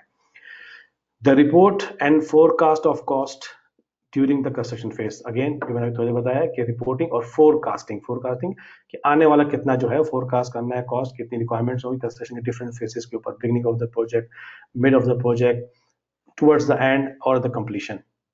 The project of contingencies risk allowances. अब प्रिंसिपल ऑफ कॉन्टीजेंसीज बेसिकली क्या होती हैं, ये वो अमाउंट जिसको हम दूसरे वर्ड्स में जो है हम प्रोविजन सम भी कहते हैं कि कोई भी प्रोविजन सम आपने रखा हुआ है उसका क्या प्रिंसिपल्स होगा, उसको कैसे यूज करना है, ठीक है, और उसका रिस्क क्या क्या हो सकता है, रिस्क एलोकेशन जो प्रोजेक्ट्स पे आ सकती हैं वो तमाम चीजें आपने अपने कॉस्ट में आपने कंसीडर करनी है आपने। अच्छा जी, activities project cost during the construction phase.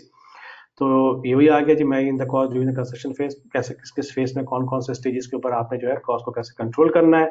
Reporting and forecasting cost of the different procurement routes and the client types. हर क्लाइंट की अपनी रिक्वायरमेंट्स होती हैं, जैसे प्रोक्यूरमेंट रूट होगा उस हिसाब से उनकी डिमांड भी होगी।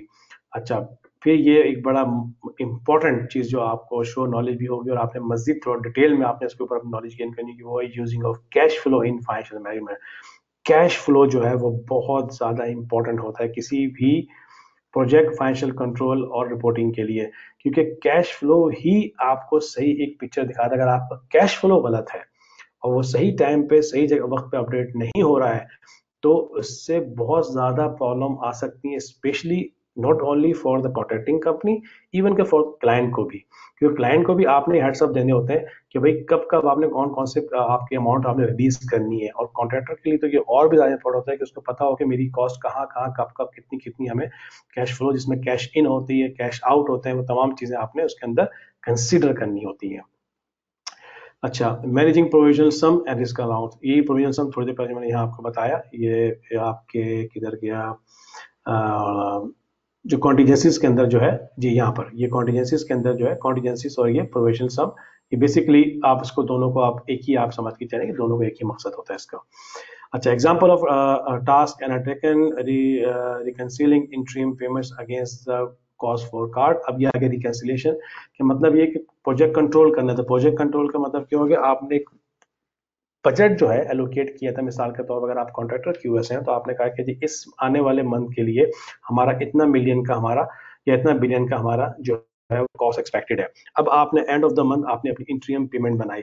अब इंट्रीम पेमेंट बनाने के बाद फिर आप उसको उस कॉस्ट फोरकास्ट को आप उसे टैली करते हैं, ठीक है, कि आपने कितना फोरकास्ट किया था और कितना आपका बना, उसमें कौन सी अंडर पेमेंट है कौन सी ओवर पेमेंट है, ठीक है, क्या क्या चीजें उसमें इन हुई क्या नहीं हुई, क्या उसके हिसाब से आप प्रॉफिट में जा रहे हैं या लॉस में जा रहे हैं।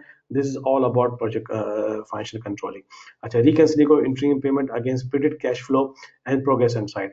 अब ये तीन चीजें आ गई, मतलब कि आपका interim payment against predict cash flow, कि आपने क्या प्रेडिक्ट किया था, और प्रोग्रेस ऑन साइड मींस कि मतलब आपकी पेमेंट कितनी बनी, आपने एक्सपेक्ट कितना रखा था हमने कैश फ्लो में कि जी कितना होगा हमारा नेक्स्ट मंथ का हमारा पेमेंट, और progress on site. Some time ऐसा होता है, आपको पता होगा, आप लोगों ने इस पे काम भी किया होगा काफी क्यूएसएस ने, कि जरूरी नहीं है कि साइट पे जितनी प्रोग्रेस हुई हो वही आप एक्चुअल पेमेंट में भी क्लेम कर लें, ठीक है। कभी कभी साइट पे काम ज्यादा हुआ हुआ होता है मगर क्योंकि वो अप्रूव नहीं हुआ होता अभी तक इंजीनियर, इसलिए आप उसको क्लेम नहीं कर सकते पेमेंट के अंदर।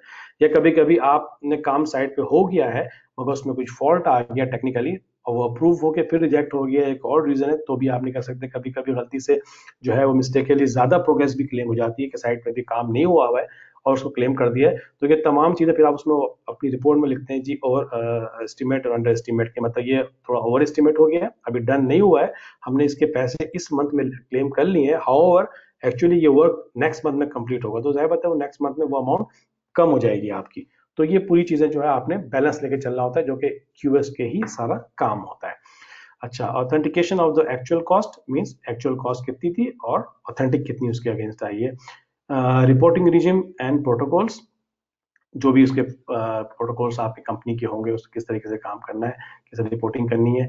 फाइनल अकाउंट, अगेन जब भी आप प्रोजेक्ट खत्म होता है आपको पता ही है फाइनल अकाउंट सबमिट करते हैं वो किस तरीके से सबमिट करना होता है, उसकी क्या रिक्वायरमेंट्स होती हैं, वो सब भी क्यूएस का होता है काम। अच्छा, quantification costing and of construction work. अभी quantification costing again is very very huge topic और हमारे पास इसका एक डिफरेंट हमने एक सेशन रखा हुआ इंशाल्लाह, वो भी आने वाले वक्त में हम आपको एक डिफरेंट सेशन करेंगे उसके ऊपर। और मगर मैं आपको उसके बाद छोटी सी सिर्फ आपको इस मेंबरशिप के हवाले से जो डिटेल्स हैं, जो चीज़ें आपने की चीज़ें पढ़नी है, आपने इस पर अप्लाई करना है, इसलिए मैं तमाम चीज़ें थोड़ा थोड़ा आपको मैं टॉपिक्स दे रहा हूँ हेड्सअप के, ताकि आपको पता हो कि जी पूरे एसोसिएट आरएस के अंदर आपने करना क्या क्या होता है। तो quantification means this competency cover the, इसको मैं थोड़ा सा हाईलाइट करूँ ताकि आप मैं कहाँ पढ़ रहा हूँ, sorry. Okay, so this competency cover the measurement and definition of the construction work in order to value and control cost. तो इसमें competency आप पढ़ेंगे definitions construction work कैसे होता है, in order to value the control the cost, because जाहिर बात है quantification के थ्रू ही, measurement के थ्रू ही आप तमाम प्रोजेक्ट को कॉस्टिंग को कंट्रोल करते हैं। तो ये बड़ा एक इंपॉर्टेंट फैक्टर होता है क्वांटिफिकेशन में, जो कि आप में से ज्यादा लोगों की जो है समझिए कि ये स्ट्रेंथ होगी कि आप लोग क्वांटिफिकेशन हर क्यूएस की अच्छी होगी। क्वांटिफिकेशन वैसे तो खैर ये सारी लेवल 3 है मगर क्वांटिफिकेशन जो है वो समझिए कि आपकी ब्रेड एंड बटर है। हर क्यूएस का बेसिक काम ही क्वांटिफिकेशन होता है, बाकी चीजें तो बाद में आती हैं। अगर उसकी क्वांटिफिकेशन अच्छी नहीं होगी, जो उसकी मेजरमेंट अच्छी नहीं होगी, तो you will not be as successful QS, या उसका कभी उसका कैरियर अच्छी नहीं जब तक उसकी क्वांटिफिकेशन पे उसको या मेजरमेंट पे उसकी अच्छी ग्रिप ना हो। तो इस पे आपका अच्छा ग्रिप होना आपकी जरूरी है। अच्छा, it covers the candidates understanding and involvement within the various method of quantification, pricing, construction work used throughout the project। मतलब इसके ऊपर जो कैंडिडेट है, मतलब जो आप होंगे, उसकी अंडरस्टैंडिंग, उसकी इन्वॉल्वमेंट, कैसे कैसे किस किस टाइम पे कौन कौन से उसमें जो है वो मेथड ऑफ मेजरमेंट यूज करनी है, उसके बारे में। अच्छा, note the measurement and costing of work for estimate and cost plan is deal with under the competency design economics। अच्छा, इसमें उन्होंने बताया जो कुछ चीजें जो है मेजरमेंट और कॉस्टिंग जो है वो जो है आपकी डिजाइन इकोनॉमिक्स और कॉस्टिंग के अंदर भी आ जाएंगी। Requirement, demonstrate knowledge and understanding of the principle of the quantification costing of construction work as a basis of the financial management of contract, apply your knowledge to the quantification and costing of construction work, including the use of appropriate standard method of measurement, form of cost analysis। अच्छा, अब ये जो चीज है method of measurement, basically अब आपने पाकिस्तान के अंदर क्योंकि बहुत कम मेथड ऑफ मेजरमेंट का यूज़ हो पाता है, हमारे यहाँ बहुत सारी मेथड ऑफ मेजरमेंट यूज़ हो रही होती है पाकिस्तान में। पंजाब में जो गवर्नमेंट प्रोजेक्ट्स हैं उनकी डिफरेंट मेथड ऑफ मेजरमेंट्स होंगी, और जो इंफ्रास्ट्रक्चर जो हाईवे प्रोजेक्ट्स हैं उनकी डिफरेंट मेथड ऑफ मेजरमेंट्स होंगी। मगर ये सारी मेथड ऑफ मेजरमेंट जो पाकिस्तान में यूज़ हो रही है, मेरी नॉलेज में नहीं है, मेरे ख्याल में इस सेशन के बाद अगर जिसको नॉलेज हो तो वो जरूर मेरे साथ भी शेयर करे कि कोई स्टैंडर्ड मेथड मेरे हिसाब से अभी तक पाकिस्तान में यूज नहीं हो रही है। अब स्टैंडर्ड मेथड ऑफ मेजरमेंट होती क्या है किसी भी क्वांटिफिकेशन को करने के लिए? मतलब एक होता है कि जी मिसाल के तौर पे हम कोई डिस्प्यूट हो गया, मिसाल के तौर पे कि मैं एक कॉन्ट्रैक्टर क्यूएस हूँ और आप एक कंसर्न क्यूएस हैं, मैंने किसी चीज को मेजर किया, ठीक है, और वो मैंने वो स्क्वायर मीटर में मेजर करके आपको मैंने बिल में मैंने आपको सबमिट किया। आप एज अ कंसर्न मुझे कहते हैं कि जी नहीं, इसको आपने स्क्वायर मीटर में नहीं करना है, आपने इसको लेट्स से कि ये आइटम क्यूबिक मीटर में होगा या लीनियर मीटर में होगा, जो भी आप just for sake of discussion, ठीक है। अब हम डिस्प्यूट में आ गए, मतलब आपकी अंडरस्टैंडिंग डिफरेंट आ रही है, आप कह रहे हैं जी मैं इसको इस तरीके से मेजर करें, मैं कह रहा हूँ नहीं इसको इस तरीके से मेजर करना है। अब इस प्रॉब्लम को रिजॉल्व कैसे करें हम? आप कुछ कह रहे हैं, मैं कुछ कह रहा हूँ, कौन सही है कौन गलत है। इसलिए स्टैंडर्ड मेथड ऑफ मेजरमेंट बहुत इंपॉर्टेंट होता है किसी प्रोजेक्ट के लिए, कि जब वो चीज कॉन्ट्रैक्ट डॉक्यूमेंट्स के अंदर क्लियरली डिफाइन कर दी जाती है कि जी कौन सा मेथड ऑफ मेजरमेंट यूज होगा इस प्रोजेक्ट के ऊपर। इंटरनेशनली यहाँ पर मिडिल ईस्ट में काफी सारे मेथड ऑफ मेजरमेंट हम लोग यूज करते हैं, जिसमें से एक सैसम भी होती है जो कि सिविल इंजीनियरिंग का मेथड ऑफ मेजरमेंट है। उसके डिफरेंट वर्जन्स हैं, अभी करंट वर्जन उसका 4 चल रहा है। ये यूजुअली समझे कि आप जो इंफ्रास्ट्रक्चर प्रोजेक्ट्स होती हैं, हाईवे प्रोजेक्ट्स हैं, उसके ऊपर यूज हो होता है। इसके अलावा पॉमी होता है जिसको प्रिंसिपल ऑफ मेजरमेंट कहते हैं। ये भी RSCS की बनी हुई मेथड ऑफ मेजरमेंट, जो कि अब अपग्रेड होकर NRM पे आ गई है, new rules of method measurement.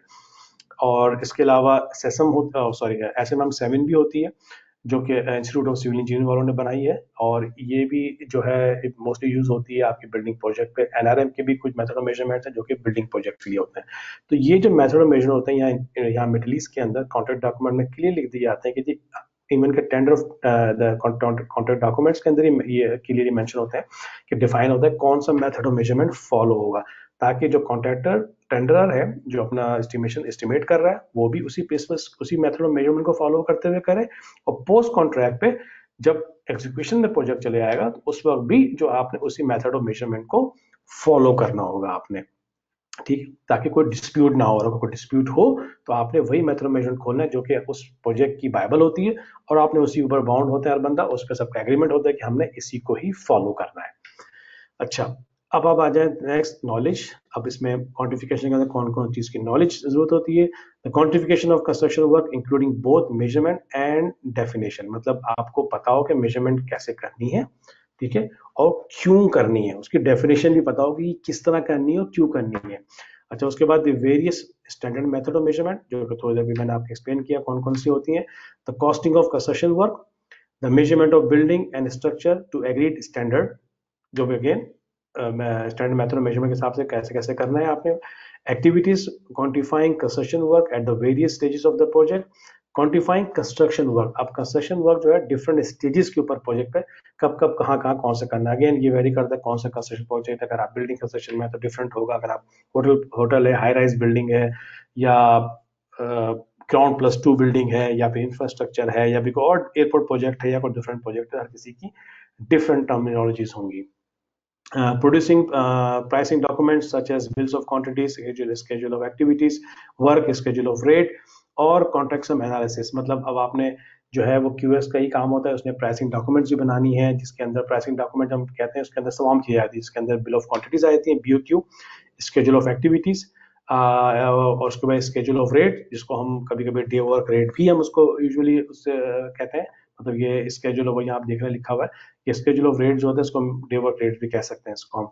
और contract some analysis, then carrying out the costing of construction work by method such as tender rates, quotation और day work। तो ये तमाम चीज़ों के ऊपर कौन कौन से आइटम कैसे कैसे कैलकुलेट करने हैं, आपको तमाम चीज़ों की डिटेल नॉलेज आपको होनी चाहिए।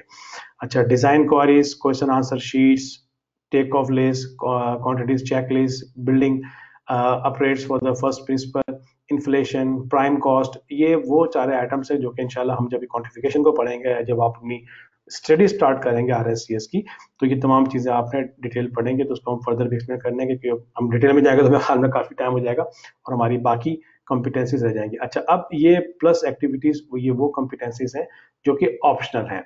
जैसे मैंने कहा था कि बिल्डिंग इंफॉर्मेशन मॉडलिंग सिस्टम जो BIM है, अब BIM जो है ये ऑप्शनल है, आप चाहें तो BIM ले सकते हैं, या आप चाहें तो एक कमर्शियल मैनेजमेंट एंड कंस्ट्रक्शन ले सकते हैं, या फिर डिजाइन इकोनॉमिक्स को मैंने बता दिया आपको, अगर आप कंसल्टिंग फील्ड में काम कर रहे हैं या कॉस्ट कंसल्टेंट, तो आप डिजाइन इकोनॉमिक्स को ले सकते हैं, और इसके अलावा आप BIM भी ले सकते हैं। अच्छा, BIM जो है ये, जैसे मैंने कहा कि इसको बहुत कॉमनली यूज हो रहा है इंटरनेशनली।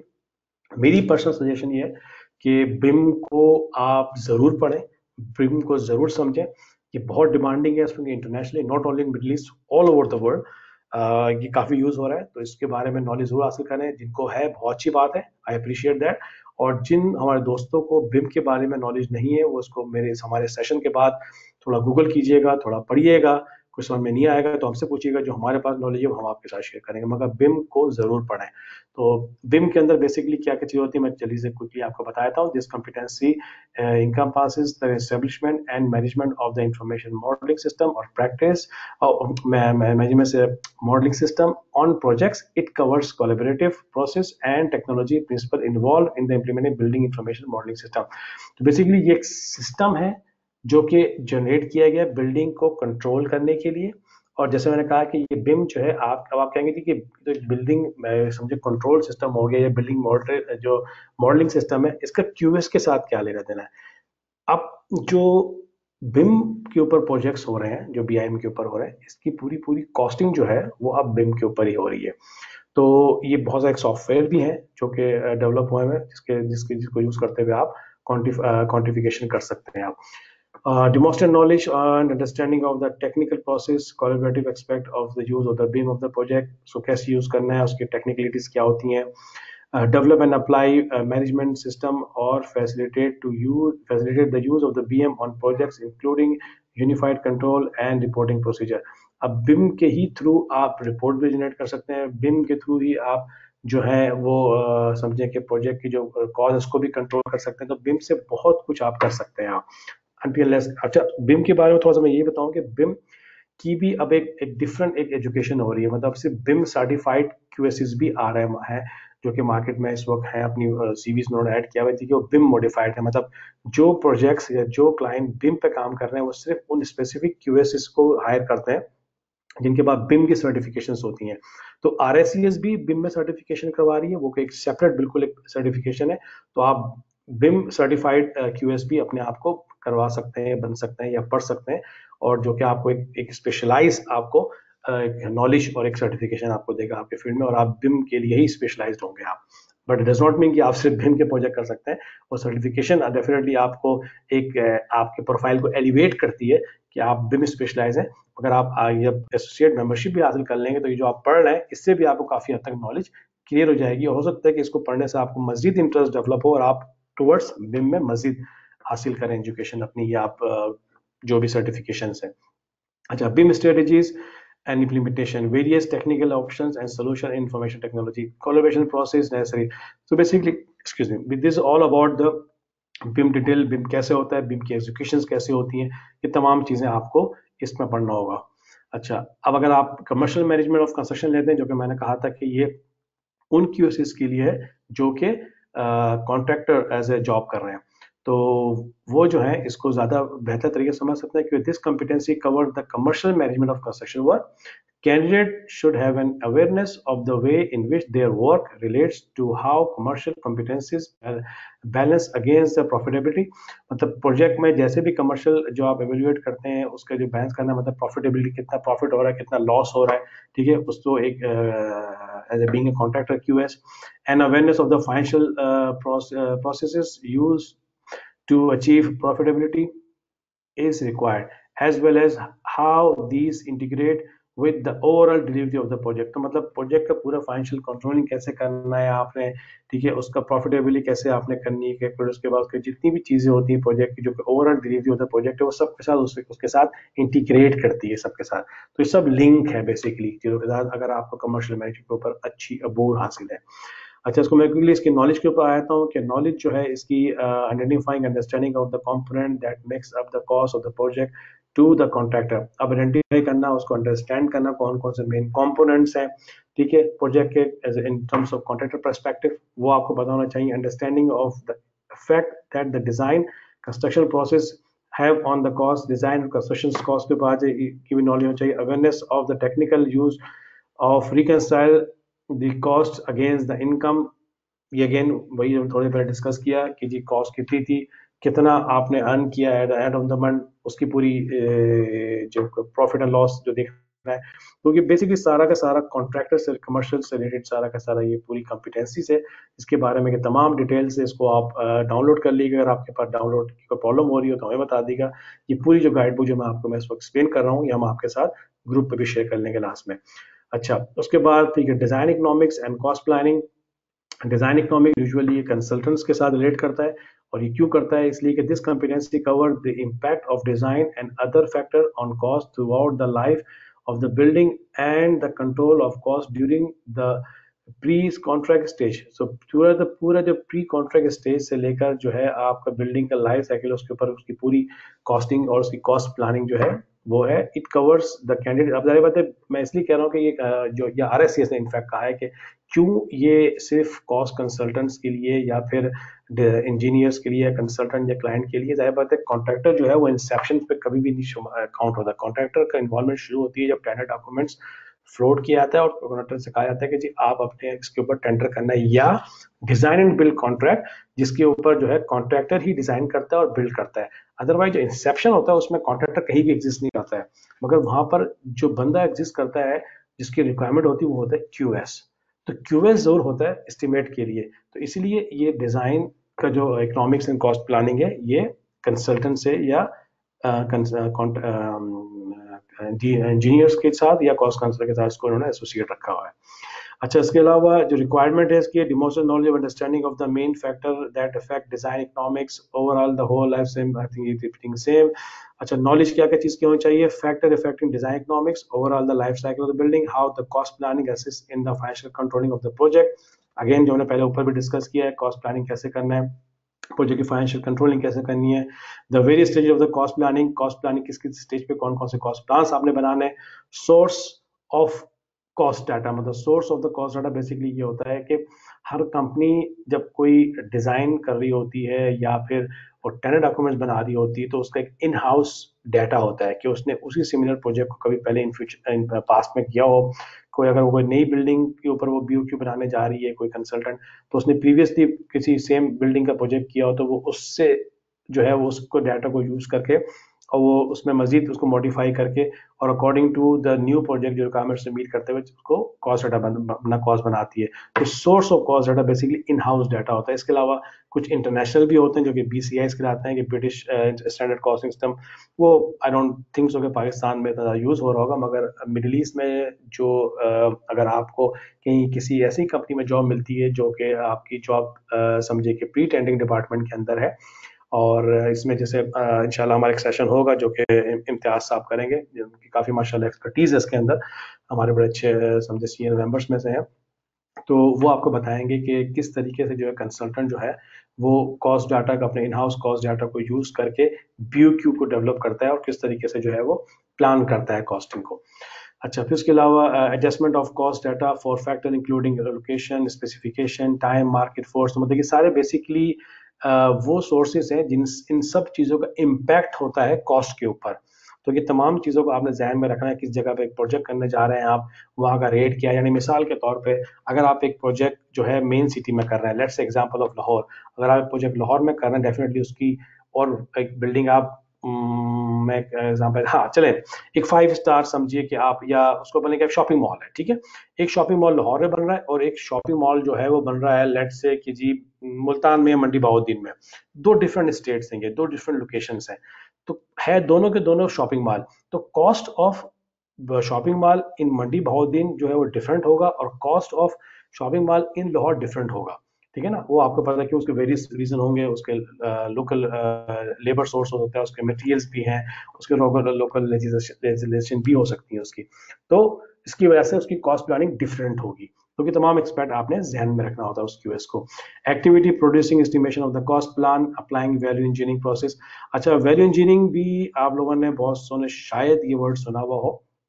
ये भी एक डिफरेंट एक टॉपिक है जिसको अगेन हो सकता है इंशाल्लाह इसको एक डिफरेंट सेशन आप करके आपको बहुत डिटेल से बताएं कि वैल्यू इंजीनियरिंग क्या होती है, कैसे होती है। पर ये वो चीज़ें जो कि आपकी नॉलेज में जरूर होनी चाहिए, इसीलिए RSCS आपको ये तमाम चीज़ों के लिए फोर्स करता है कि आप इनको थोड़ा पढ़ के इनसे नॉलेज गेन करें।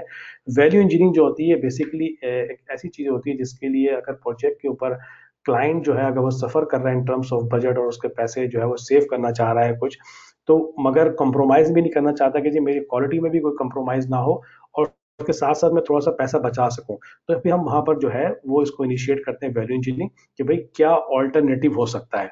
हम एक काम कर रहे हैं, मिसाल के तौर पे आपके पास लैपटॉप है, आपका बजट है, आपका बजट ये था कि जी मैं हमें प्रोजेक्ट के ऊपर हमने लेट से जी 1 लाख रुपए रखे थे हमने लैपटॉप के लिए, ठीक है। अब लैपटॉप तो आपने लेना ही है, वो प्रोजेक्ट के अंदर उसकी कॉस्ट इंक्लूडेड है उसकी, मगर अब वो लैपटॉप 10,000 रखा था जी हमने, उसका हम जो है वो मैकबुक लेंगे एप्पल का।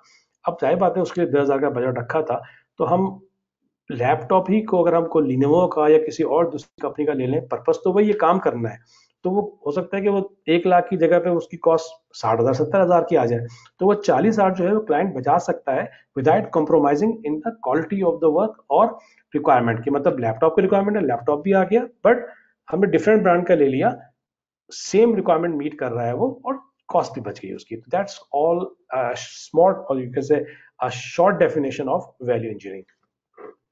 अच्छा जी, ये बाकी जो है measurement of the area of elemental quantities, sourcing of cost data, adjustment of cost data, calculation of unit rates, of course ये सारी की सारी वो हैं जो कि बेसिक, आई एम श्योर आप लोगों को ज़्यादा लोगों को पता हो कैसे करने हैं कॉस्ट वगैरह, इन्फ्लेशन कैसे कैलकुलेट करना है, रिस्क अलाउंसेस कैसे कैसे होती हैं, ये तमाम चीज़ें जो हैं वो इस डिज़ाइन इकोनॉमिक्स के अंदर शुमार होती हैं। अच्छा, अब हम आते हैं इसके जो लास्ट पार्ट है वो है मैंडेटरी कॉम्पिटेंसीज। अच्छा, मैंडेटरी कॉम्पिटेंसी मैंने कहा कि इसमें मोस्टली जो है वो लेवल 1 की होती है, जिसमें आपने सिर्फ जो हमने ऊपर जितनी चीजें डिस्कस की हैं मैंने आपको एक्सप्लेन की, सारी की सारी लेवल 3 थी, वो सारी जिसमें आपने एक मैक्सिमम नॉलेज आपने गेन करनी है कि आपको ज्यादा इन्फॉर्मेशन होनी चाहिए और आप उसके ऊपर अच्छे से लिख सकें और आपको अबूर हासिल हो। ये जो मैंडेटरी कॉम्पिटेंसीज है ये आपने करनी तो है, मगर ये लेवल 1 है, मतलब क्लाइंट केयर। अब क्लाइंट केयर के अंदर क्या होता है? Demonstrate knowledge understanding of the principle and practice of the client care, including आपने क्लाइंट की केयर कैसे करनी है। The concept of identifying all clients, colleagues, third parties who are your client and the behavior that are prepared to establish a good client relationship। मतलब अगर आप as a engineer काम कर रहे हो यानी कंसल्टेंट या कॉन्ट्रैक्टर, क्लाइंट तो आपका एक ही होगा, ठीक है, मगर आप दोनों को जो है उसकी रिस्पेक्ट करना, क्लाइंट की रिक्वायरमेंट्स क्या है, अगर आप कॉन्ट्रैक्टर हैं तो उसकी आपसे क्या डिमांड है, अगर आप कंसल्टेंट के क्यूएस है तो उससे आपकी क्या रिक्वायरमेंट है, क्या डिमांड है, और आपने कैसे क्लाइंट को जो है वो साथ लेके चलना है और उनकी रिक्वायरमेंट्स को मीट करना है। इट डज नॉट मीन कि मतलब you have to be keep them always happy, but you should try your level best to keep your client happy, because in terms of work, so whatever they are expecting from you, you have to follow the specifications, you have to follow the contracts, you have to follow the method of measurement to keep the client happy and make sure the client make sure to the client that you are following the steps of the project, which is the contracts, which is the specification, which is drawing, which is all the rules and regulations of the project where the project exists। तो जहां जहां भी जो client की requirements होती हैं वो तमाम चीजों की आपको मीट करना है, क्लाइंट आपको मेक श्योर है और क्लाइंट का कॉन्फिडेंट है आपके ऊपर कि आप उसकी प्रोजेक्ट को अच्छे से लेके चल रहे हैं और एक क्वालिटी ऑफ प्रोडक्ट उसको आप देंगे एट द एंड। तो ये क्लाइंट केयर में आ जाएगा। इसमें the system of the procedure that are the appropriate for the managing the process of the client including complaints. अच्छा, कंप्लेन इंक्लूडिंग क्यों, मतलब हो सकता है क्लाइंट को किसी वजह से कोई कंप्लेन हो आपसे या आप किसी डिपार्टमेंट से, जरूरी नहीं कि पूरी कंपनी से आपकी प्रोजेक्ट इंफ्रास्ट्रक्चर डिपार्टमेंट हो, मटेरियल डिपार्टमेंट है, प्रोक्योरमेंट डिपार्टमेंट या क्यूएस डिपार्टमेंट से, तो उसको कैसे उस कंप्लेन को आपने हैंडल करना है और कैसे उस चीज को सॉर्ट आउट करना है, ये क्लाइंट केयर के अंदर चीजें आती हैं। तो तमाम चीजें जिससे क्लाइंट को आपने खुश रख के उसकी रिक्वायरमेंट्स को आपने पूरी करनी है, ठीक है, ये तमाम चीजें आप इसमें सीखते हैं। कम्युनिकेशन नेगोशिएशन, डिमॉन्स्ट्रेट नॉलेज और understanding of effective oral, written, graphic presentation skills, including the method and techniques that are appropriate to specific situation। अच्छा, अब यहाँ पर मैं थोड़ी सी एक चीज मैं आप लोग को यही बता चलूं कि जैसे इसमें पहले लिखा है demonstrate knowledge understanding of effective oral and written graphics and presentation. देखिए, अब आप सारी जिंदगी एक ट्रेनी क्यूएस या क्यूएस तो नहीं रहेंगे। हम भी के ज़माने में एक असिस्टेंट क्यूएस थे, जूनियर क्यूएस थे या क्यूएस थे, और अब अलहमदुलिल्लाह की सीनियर पोजीशन में काम कर रहे हैं। जैसे जैसे आपकी पोजीशन बढ़ती रहेगी, जैसे जैसे आप एक्सपीरियंस हासिल करते रहेंगे, वैसे वैसे जब आपकी पोजीशन भी आपकी हायर होती जाएगी, तो उस कंपनी की, चाहे आप कॉन्ट्रैक्टर में काम कर रहे हो, चाहे कंसल्टेंट में या क्लाइंट में, उनकी रिक्वायरमेंट भी आपसे बढ़ेगी। और रिक्वायरमेंट क्या बढ़ेगी, जब आपकी पोजीशन सीनियर होती रहती है। आई एम श्योर कि बहुत सारे क्यूएसएस भी ऐसे होते हैं जो कि अपने लेवल के ऊपर basically they are intermediate QSs, but still they have a good skills कि भाई वो कैसे आपने प्रेजेंटेशन देनी है अपने क्लाइंट को, कैसे आपने presentation with in the team देनी है, विद इन द कंपनी देनी है। तो उसके अंदर जब तक कि आपको एक अच्छी एक स्किल्स आपके ना हो, उसमें रिटन स्किल्स भी हैं, ओरल स्किल्स भी हैं, कि मतलब आपको अच्छा बोलना आता हो, ठीक है, और अच्छे से लिखना आता हो, क्योंकि बहुत बहुत इंपॉर्टेंट चीज़ है।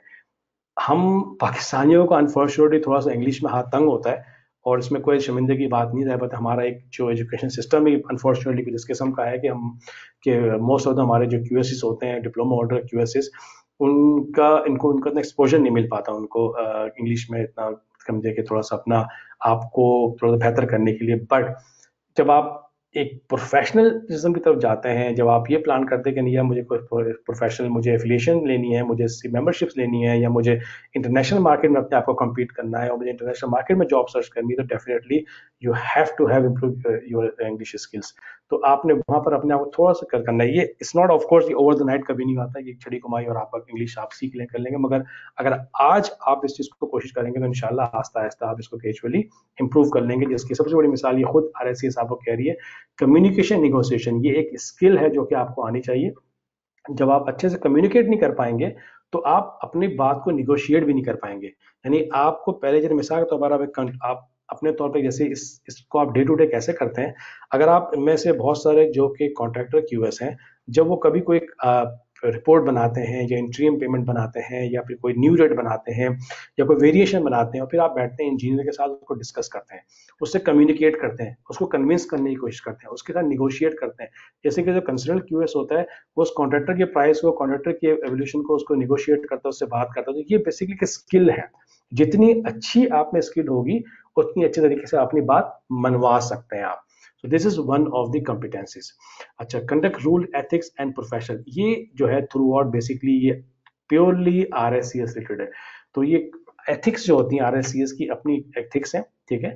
और अगर आपको जब आप ये मेंबरशिप के लिए आप जाएंगे और अपने आप को एनरोल करेंगे तो आरएससीएस का एक इनका ऑनलाइन टेस्ट होता है जो कि आपने उसको करना होता है, और जब आपको उसकी सर्टिफिकेशन मिलती है आरएससी एथिक्स, ये प्योरली आरएससी रिलेटेड एथिक्स है जो कि आपकी डे टू डे लाइफ में भी आपके इम्प्लीमेंट करती है।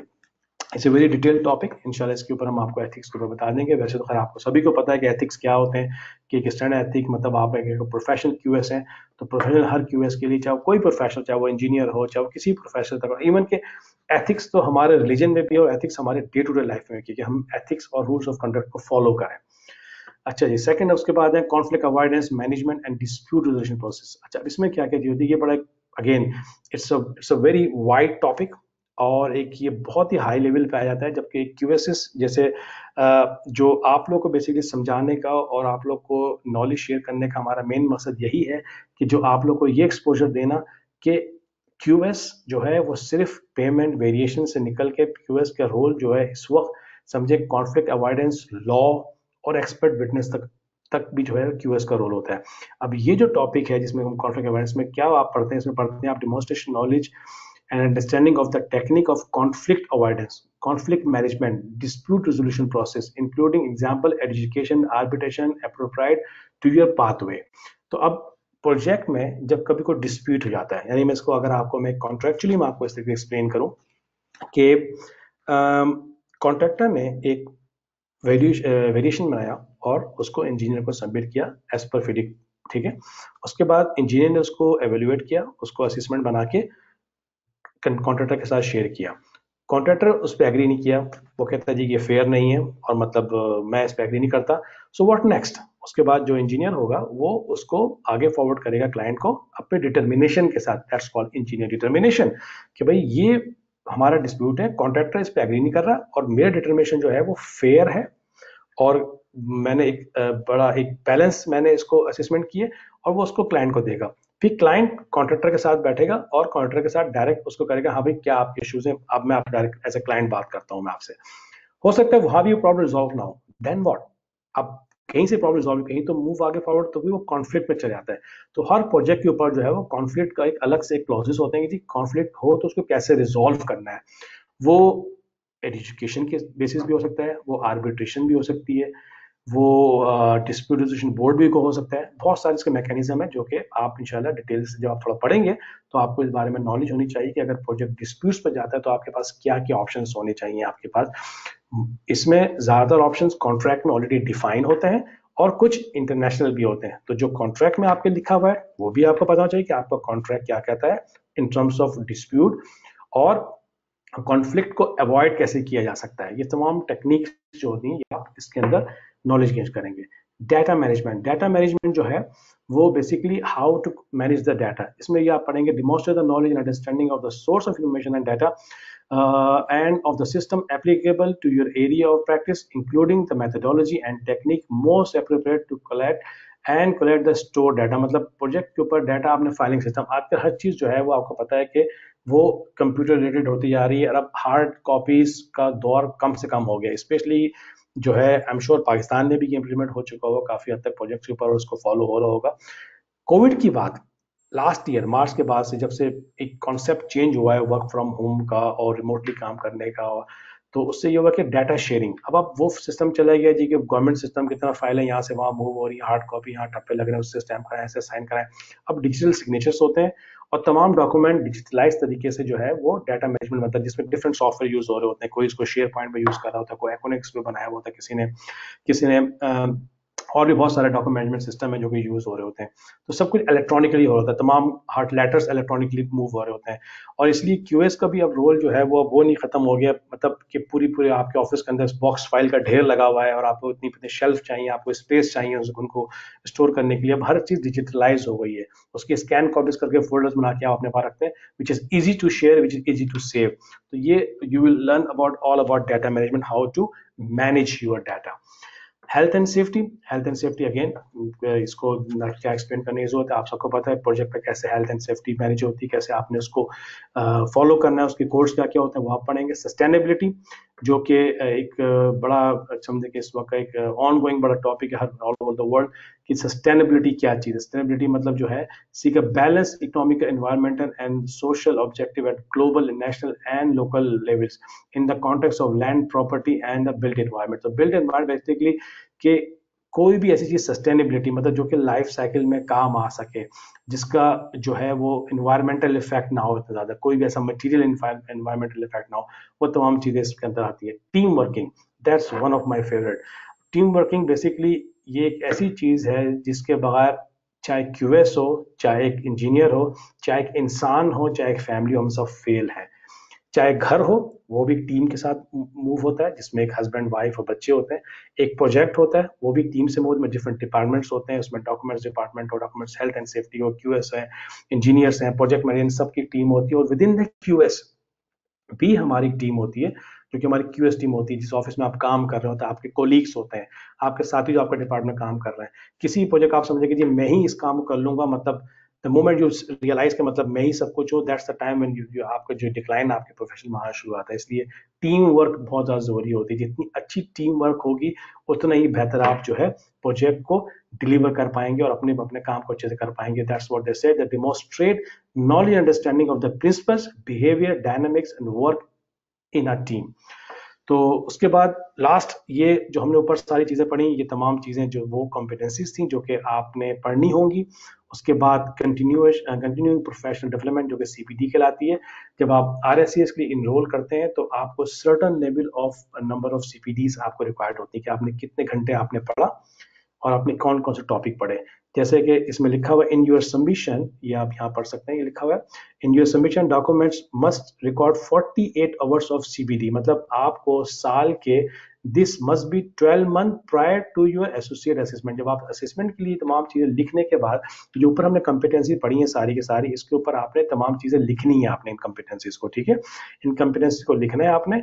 और जब आप सबमिट करेंगे अपने इसके अप्रूवल के लिए तो बेसिकली ये सबमिशन के बेस पे होती है। डिफरेंस बिटवीन एसोसिएट आरएससीएस और एमआरएससीएस ये होता है कि हम दोनों जो है वो सेम काम करते हैं, दोनों अपनी कंपिटेंसीज जो आपने हमने ऊपर डिस्कस किया उनको पढ़ते हैं, उनके ऊपर लिखते हैं, अपनी केस स्टडी लिखते हैं, उसके बाद सबमिट करते हैं। आपका जो है एसोसिएट जो लोग करेंगे वो सिर्फ सबमिशन बेस के ऊपर होती है, वेयर एज जो लोग एमआरएससीएस कर रहे होते हैं उनका एक एट द एंड एक असेसमेंट होती है जो कि उनका इन पर्सन, आपको तो खैर वो समझिए कि वर्चुअल होता है, 3 बंदों का पैनल होता है जो कि उनका इंटरव्यू करता है। तो खैर आपके केस में जो एसोसिएट लोग करेंगे उनके लिए 48 आवर की सीपीडी, मतलब जैसे अभी हम इस वक्त आपको हम पढ़ा रहे हैं, आपको हम समझा रहे हैं, ट्रेनिंग दे रहे हैं, दिस इज सीपीटी, ठीक है। और इसका जैसे मैंने आपको लास्ट भी आपको सेशन में बताया था कि हम आपको इसका जब आप जो लोग कंप्लीट कर लेंगे पूरा कोर्स, उनकी अटेंडेंस के साथ हम उनको सर्टिफिकेट देंगे कितने घंटे आपने पढ़ा। तो ये पूरी जो सीपीटी होंगे आपने 48 आवर जो है वो आपने 12 महीने में, साल में आपने जो है वो कंप्लीट करना है। और वो डिफरेंस होते हैं, उसमें वर्क रिलेटेड भी हो सकता है जैसे लिखा हुआ है, आप डेली जो काम कर रहे हैं अपने ऑफिस के अंदर वो भी आपकी सीपीटीज में काम शामिल हो सकती हैं, जो आप बुक्स पढ़ रहे हैं या जो भी चीजें आप पढ़ रहे हैं वो भी उसमें काउंट हो सकती हैं सारी की सारी। तो ये आपके सीपीडी के ऊपर आती है सारी सारी, इसमें तमाम एक्टिविटीज हैं, कैसे आपने सीपीडी का लॉग बनाना है, उसमें आपने लिखना है कौन सी ऑर्गेनाइजेशन है, जैसे आपने ये Satya ji quantity serving association of Pakistan वाले, उन्होंने हमें जो है वो किस किस टॉपिक के ऊपर हमें दिया और हमने क्या लर्न किया उसके ऊपर। तो ये आप कितने घंटे पढ़ा आपने आज के, 1 घंटा या आधा घंटा या 1.5 घंटा आपने की ट्रेनिंग हासिल की, या आपने कोई बुक पढ़ी, या आपने कोई आर्टिकल पढ़ा, आपने कोई मैगजीन पढ़ा जो कि इंजीनियरिंग से रिलेटेड है, डायरेक्टली इनडायरेक्टली, मतलब कोई आपने स्ट्रक्चर के ऊपर कोई बुक पढ़ी, आपने मैकेनिज्म, आपने सॉइल मैकेनिक्स पे कोई बुक पढ़ी, आपने सर्वेइंग पे पढ़ी, आपने क्वांटिटी सर्वेइंग पे कुछ पढ़ा, वो सब चीजें इसमें सीपीडी में काउंट होगी। ओके, तमाम चीजें मिलके फिर आप इसको एक पूरी बाइंड करके और फिर आप उसको ऑनलाइन सबमिट करते हैं। एंड देन वो जो सबमिशन होती है वो फिर एक पैनल के पास जाता है, द पैनल रिव्यू दो submission, and then at the end वो फिर आपको साथ जो है वो आपको अनाउंस करते हैं कि जी आप मेंबरशिप बन गए। अच्छा, अब एट द एंड मैं सिर्फ आपको एक चीज का सवाल दे दूं जो कि मेरे ख्याल में बहुत सारे लोगों के जहन में आ रहा होगा कि जी इस पूरे कोर्स के लिए क्या रिक्वायरमेंट्स हैं, वो तो मैंने आपको बता दी। फीस क्या होती है इसकी, ये वाकई थोड़ा सा एक समझे कि टफ पॉइंट है। अब जो एसोसिएट आरएससीएस के लिए जो फीस है जब आप मेंबरशिप के लिए अप्लाई करते हैं एज ए स्टूडेंट कैंडिडेट, वो है 121 पाउंड, जो कि इस वक्त करंट करेंसी के हिसाब से तकरीबन मेरे ख्याल में अप्रोक्सीमेटली 30,000 रुपीज बनती हैं, जो कि साल की होती है। अगर आपने एक साल में मेंबरशिप ले ली, which is very good, then आपकी मेंबरशिप जो है वो फिर आपकी फाइल मेंबरशिप में कन्वर्ट हो जाती है, फिर आपने साल के साल आपने पे करनी होती है in order to update your membership, और आपने जो सीपी दी है इसको भी अपडेट रखना है। तो ये कोर्स स्टार्ट करने के लिए, ऑफ कोर्स को इसको एनरोल करने के लिए तो आपने सिर्फ एक ईमेल करना होता है जो कि हम आपके साथ शेयर कर लेंगे। जो लोग भी इंटरेस्टेड हो वो हमें बता दें कि हम इस कोर्स को करना चाहते हैं, हम उनको मजीद गाइड भी कर देंगे, और एक ईमेल आपको देंगे जिस पर आपने पहले ईमेल करेंगे, वहां से आपके पास एक डिटेल आएगी, एक फॉर्म आएगा पूरा, वो आपने फॉर्म फिल करना होगा। वो आपकी, इसमें आपकी पर्सनल इन्फॉर्मेशन होगी, आपकी क्वालिफिकेशन, आपका एक्सपीरियंस, कहाँ काम कर रहे हैं, और उसके ऊपर एक मेंबर के सिग्नेचर लेने होते हैं, जो कि वो हम भी वो QSAP आपको प्रोवाइड कर दे कि हमारे माशाल्लाह बहुत मेंबर्स हैं, जो भी आपके ऐसे काउंसलर्स को साइन करेंगे। उसके बाद आप उसको भेजेंगे और फिर आपका नेक्स्ट स्टेप होगा, आपने फीस पे करनी है। जो फीस पे करनी होगी वो आपने अप्रोक्सीमेटली 30,000 रुपीज पर ईयर वो आपने फीस पे करनी होगी, और देन आपका जर्नी स्टार्ट होगी। फिर आपने तमाम चीज़ें जो आपको मैंने समझाई हैं आज, ये आपने पढ़नी है, इसके ऊपर आपने लिखना है, और आप लिख के आपने वो सबमिशन जो है वो जमा कराना है, एंड देन इंशाल्लाह you will become a associate membership. तो this is all about my friends assessment के बारे में जो आज मैंने आपको डिटेल से बताया। होप कि आपने काफ़ी कुछ सीखा होगा इससे, और सॉरी कि टाइम थोड़ा ज़्यादा हो गया। अब मैं आप लोग पे तरफ आता हूँ, कोई भी क्वेश्चन से रिलेटेड हो तो please feel free to ask. Thank you so much. जी अस्सलाम वालेकुम सर। वालेकुम। जी सर, सबसे पहले तो बहुत शुक्रिया आपका। माशाल्लाह बहुत अच्छा टॉपिक रहा, ठीक है ना। इसमें बहुत सारे लोगों ने मुझसे क्वेश्चन किए थे कि ये कैसे करते हैं और क्या होगा, तो मैंने इरफान भाई से डिस्कस भी किया था। तो माशाल्लाह ये आज का जो सेक्शन है बहुत अच्छा रहा। अच्छा, मुझे एक ये बता दें सर कि ये कितने साल का होगा, या 6 माह का, साल का, 2 साल का, इसकी एक ड्यूरेशन बता दें, ठीक है। और दूसरा, हम पाकिस्तान में बैठ के ये कर सकेंगे या कैसे करेंगे, ठीक है ना। बिल्कुल, बहुत अच्छा तो सवाल है। देखिए, ड्यूरेशन जो है इसका, जो मैंने आपको बताया कि 1 साल की इसकी आपने जो फीस पे करेंगे मेंबरशिप की, 1 साल की, और जिस डेट को आप पे करेंगे उस डेट से लेके नेक्स्ट ईयर तक की, और ये प्रो राटा बेसिस, यानी मिसाल के तौर पे अभी ये साल स्टार्ट होगा, अगर आप अभी आप पे करेंगे तो ये 1 साल की फीस होगी। तो 1 साल के अंदर अंदर आपने इसको करना है, मगर इट डज नॉट मीन कि अगर आप नहीं कर पाए किसी वजह से तो फिर वो आप अगले साल भी कंप्लीट कर सकते हैं। मतलब ये वो एफर्ट्स हैं जो कि आप पे डिपेंड करती हैं। आप इसको 6 महीने भी कर सकते हैं। इनकी सबमिशन डेट है जो कि मैं चेक करके आपसे शेयर कर लूंगा। मेरे ख्याल में हर 4 महीने में जो है इनकी सबमिशन डेट आती है। मेरे ख्याल में फर्स्ट सबमिशन डेट आएगी, if I am not wrong, again मैं चेक करके आपको रिकन्फर्म कर भी दूंगा। मेरे ख्याल में शायद मई में आएगी, देन उसके बाद शायद मेरे ख्याल में फिर ये अगस्त में, और फिर इस तरीके से ऑन। साल में मेरे ख्याल में 3 या 4 बार इनकी डेट्स आती हैं एसोसिएट की, ठीक है। मैं MRSS की बात नहीं कर रहा हूँ। तो वो अगर आप जिस डेट, एक डेट स्किप हो गई, आप नेक्स्ट डेट को टारगेट कर लीजिए। समझिए कि आप जहन में ये रखें कि आपके पास 3 से 4 महीने हैं इसको पढ़ के, समझ के, लिख के सबमिट करने के लिए। जितना टाइम आपका वेस्ट होता रहेगा उतना टाइम मजीद आगे बढ़ता रहेगा। और पाकिस्तान से भी इसको बैठ के कर सकते हैं, हमारे बहुत सारे मेंबर हैं, और कुछ आप हमारे यूएसए भी पाकिस्तान चैप्टर के अंदर भी हमारे कुछ ऐसे 2 मेंबर हैं जिन्होंने जो है ये एसोसिएट आरएससीएस पाकिस्तान में रहते हुए ही किया है। जी जी लाइक भाई बहुत शुक्रिया। दूसरा इसमें एक और सवाल मैं ऐड करना चाहूंगा कि ये टोटली जो कन्वर्सेशन थी वो अबाउट थी आरआईसीएस के। कुछ लोगों के सवाल हैं कि वो आगे फर्दर स्टडी करना चाहते हैं क्वांटिटी सर्वेइंग में, जैसे एमएससी है या बैचलर है। उसके बारे में थोड़ा कुछ ऐसी यूनिवर्सिटीज के बारे में बता दीजिएगा जो डिस्टेंस लर्निंग पे कम रेट्स के ऊपर जो है वो करवाती हूँ। जैसे अब हैरियट वाट है, उसके तो बहुत ज्यादा एक्सपेंसेस हैं, अराउंड नाउ 75,000-76,000 दिरहम पे वो पहुंच गई है। तो एज कम्पेयर टू हैरियट वाट कुछ ऐसी भी हैं जो तकरीबन लेस अमाउंट में जो है वो करवाती हैं डॉलर्स के अंदर। तो वो अगर आपके नॉलेज में है थोड़ी वो शेयर कर दीजिएगा और उसके बारे में थोड़ा बता दीजिए। जी बिल्कुल, बहुत बहुत शुक्रिया, बड़ा अच्छा सवाल आपने पूछा। ये देखें, चंद चीजें हैं, जाहिर बात है आप में से कोई भी हो, चाहे हम भी जब आपकी इस स्टेज पे थे, जब हमने भी आके एमएससी की और आरसीएस पढ़ा, तो इतना आसान नहीं होता। एक तो उसको फाइनेंशियली इसको जो है मतलब मैनेज करना, और दूसरा ये कि अगर जब आपने पढ़ना ही है तो वो डिग्री ज्यादा बेहतर आपके लिए होगी जिससे आपको आपके कैरियर में फायदा हो। ठीक है, और अगर कैरियर में फायदा नहीं होता तो वो टाइम भी वेस्ट है आपका, पैसे भी वेस्ट है। आजकल डिस्टेंस लर्निंग का थोड़ा सा डिसएडवांटेज इंटरनेशनली मार्केट में ये है, पाकिस्तान का आई एम नॉट श्योर कि वहाँ इसका कितना एडवांटेज है, हो सकता है कि वहाँ ज़्यादा एडवांटेज हो। यहाँ पर मिडिल ईस्ट के अंदर जितने मैक्सिमम ममालिक हैं, सऊदीया, यूएई भी आई थिंक, और कतर, डिस्टेंस लर्निंग की डिग्रीज को एक्सेप्ट नहीं कर रहे हैं। थोड़ी सी प्रॉब्लम फेस हो रही है। इसलिए आपको मैं सजेशन नहीं करूंगा कि मतलब डिस्टेंस लर्निंग पे फिलहाल आप वहां से, अगर आप इंशाल्लाह कभी आप आते हैं यहाँ पर, आने के बाद यहाँ से आप कर लें कोई यूनिवर्सिटी के साथ तो बेहतर है। हाँ, नॉलेज गेन करने के लिए कुछ यूनिवर्सिटीज़ हैं, जैसे श्रीलंका में बहुत सी यूनिवर्सिटीज़ हैं, इसके अलावा कॉलेज ऑफ स्टेट मैनेजमेंट है जो कि ब्रिटिश बेस्ड है, वो भी कोर्स ऑफर करती हैं। उनके कोर्स कंपेरेटिवली दूसरी यूनिवर्सिटी सस्ते होते हैं। अभी रिसेंटली हमारे कुछ मेंबर्स ने यहाँ सऊदीया से ऑनलाइन किया है, और मेरे ख्याल में शायद उन्होंने किसी श्रीलंकन यूनिवर्सिटी से किया है जो कि एक्रेड है आरएससीएस के साथ, और उनकी फीस काफ़ी रीजनेबल है। अगर आपको डिटेल चाहिए होंगी तो आई एम श्योर मैं आप लोगों के साथ वो यूनिवर्सिटी की डिटेल शेयर भी कर लूंगा।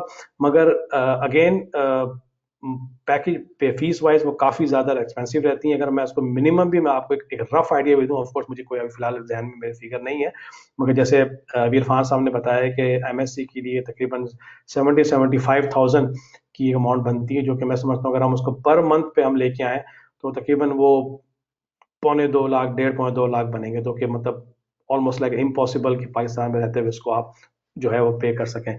तो मेरी सजेशन यही है कि मतलब किसी ऐसी यूनिवर्सिटी पे जो कि आपको फायदा दे, उसमें श्रीलंकन यूनिवर्सिटी में ख्याल में ज़्यादा चीप है इस वक्त, वो ज़्यादा बेहतर भी है, वहाँ से आप कर सकते हैं, जो आपको काफ़ी हेल्पफुल साबित रहेगी। जी, कोई और क्वेश्चन किसी का? जी बहुत शुक्रिया। एक क्वेश्चन था मुजम्मल साहब का, तो मेरे ख्याल में उसके आंसर तो हो चुका है, क्योंकि उनका क्वेश्चन था कि मैंने डिप्लोमा किया हुआ है, बीएससी सिविल इंजीनियरिंग की हुई है, एमएससी कंस्ट्रक्शन मैनेजमेंट है, और professional as a quantity surveying काम कर रहे हैं। What you will suggest me to do from RICS, and how long me to do for how long the membership will last, and how the renew? तो ये मेरा answer हो चुका है। हाँ बिल्कुल, मैं फिर भी इनको बताया था मुजम्मिल साहब का कि मुजम्मिल साहब आपका माशाल्लाह क्वालिफिकेशन काफ़ी अच्छी है, और आप डायरेक्टली जो है अप्लाई कर सकते हैं हमारे एसएस के लिए। आपको एसोसिएट की तरफ जाने की जरूरत नहीं, क्योंकि एसोसिएट डिप्लोमास वालों के लिए ज़्यादा बेस्ट है। तो द मोमेंट अगेन आप इनरोल करेंगे, साल में इसकी 2 असेसमेंट्स होती हैं आरएससीएस की, एमआरएससीएस के लिए, एक मई में और एक नवंबर में। तो अगर आप आज इनरोल करते हैं लेट्स से इन जनवरी 2022, तो आप पूरा फुल टाइम अगर आप पढ़ते हैं इसको, तो आप समझिए कि नवंबर के लिए एलिजिबल हो सकेंगे कि आप फाइनल असेसमेंट में बैठ सकें। और अगर आप उसके लिए भी ये शर्त होगा कि अगर आप अप्रैल और मार्च, जो कि अभी 3 महीने बाद या 4 महीने बाद, अगर आप सबमिट अपने सारे डॉक्यूमेंट सबमिट कर देते हैं इंक्लूडिंग सीपीडी आवर्स, तो आप नवंबर में बैठ सकते हैं अगर आपका डॉक्यूमेंट एक्सेप्ट होगा। अदरवाइज आप 2023 मई में बैठ सकेंगे। तो 1 साल का यूजुअली टाइम होता है in after enrolments. After 6 month आप किसी भी असेसमेंट के लिए अपने आप को क्वालिफाई करवा सकते हैं। अगेन डिपेंड ऑन कि आप खुद कितना टाइम निकालते हैं और कितनी तेजी से अपने डॉक्यूमेंट्स बनाते हैं और पढ़ते हैं। जी इरफान साहब, जो क्वेश्चन। जी लाइक साहब अस्सलाम वालेकुम, क्या हाल है आपका? लाइक साहब अस्सलाम वालेकुम, क्या हाल है आपके? तो ठीक है जी। वालेकुम अस्सलाम जाहिद साहब। मैं लाइक साहब सर ये पूछना चाह रहा था कि अगर फर्स्ट करें कि हम मेंबरशिप के लिए अप्लाई करते हैं एसोसिएट RICS के लिए, तो जी क्या हमारी मेंबरशिप उसी वक्त से स्टार्ट हो जाती है या हमें जो CPTs हैं उनको क्लियर करने के बाद हमें मेंबरशिप मिलती है? लाइक आप अगर फीस नहीं। जमा करवा देते हैं हम्म तो उसका क्या प्रोसीजर होगा? मेंबरशिप कब स्टार्ट होगी? मेंबरशिप फीस जमा करवाने के बाद मेंबरशिप हम मेंबर्स कहला सकेंगे या नहीं CPT नहीं क्लियरेंस के बाद जो डॉक्यूमेंट सबमिट होने के बाद? ना ही आप फीस के बाद मेंबरशिप मेंबर करा सकेंगे, ना ही CPT के बाद। ये जो मैंने आपको जितने भी कॉम्पिटेंसीज मैंने आपको आज एक्सप्लेन किए हैं, ये सारी कॉम्पिटेंसीज को आपने समझ के इनके ऊपर समरी ऑफ एक्सपीरियंस एक चीज होती है जो कि आपने लिखनी होंगी। वो तकरीबन मेरे ख्याल में 1500 वर्ड है if I am not wrong. वो आपने लिखे होंगे तमाम कॉम्पिटेंसी, मतलब जैसे कुछ लेवल 3 कॉम्पिटेंसी, तो लेवल 1, लेवल 2, लेवल 3 आपने समरी ऑफ एक्सपीरियंस लिखनी है। फिर आपने केस स्टडी लिखनी है जो कि मेरे ख्याल में 3500 वर्ड्स की होती हैं। वो तमाम दोनों चीजें कंप्लीट करने के बाद थर्ड आपकी CPT आवर्स होंगे। ये तमाम चीजें आप मेंटेन करके और फिर आप इसको सबमिट करेंगे। Then they will go to the panel, वो पैनल उसको रिव्यू करेगा डॉक्यूमेंट्स को। अगर कि वो डॉक्यूमेंट्स आपके एक्सेप्टेबल हो गए और वो in accordance to RICS requirement हुए, तो फिर आपको एक ईमेल रिसीव होगी वहां से, एक समझेगी, जिसमें वो आपको अनाउंस करेंगे जी कि आपकी सबमिशन एक्सेप्ट हो गई है, now you are associate member. So that was a time, basically that would be the time जब आप अपने नाम के आगे एसोसिएट एसोक RICS लिख पाएंगे। जी बहुत शुक्रिया सर, बहुत शुक्रिया। वेलकम। Any other question?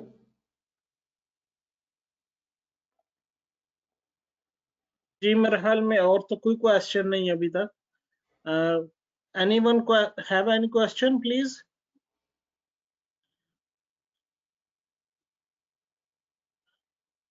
नहीं मेरे ख्याल में कोई नहीं ठीक और। है, चलेगा। Thank you so much Irfan साहब आपका टाइम का, और आप तमाम दोस्तों का, पाकिस्तान से इन लोगों का टाइम निकाला। इसके अलावा फिर भी कोई भी आपके पास सवाल, कोई डाउट हो, हम सब आपके साथ ग्रुप पे ऐड है। इरफान साहब से, मुझसे आप कांटेक्ट कर सकते हैं and definitely will be able to help you out. ठीक है जी, थैंक यू सो मच। अल्लाह हाफिज। बहुत शुक्रिया। अल्लाह हाफिज। अल्लाह अल्लाह हाफिज। हाफिज।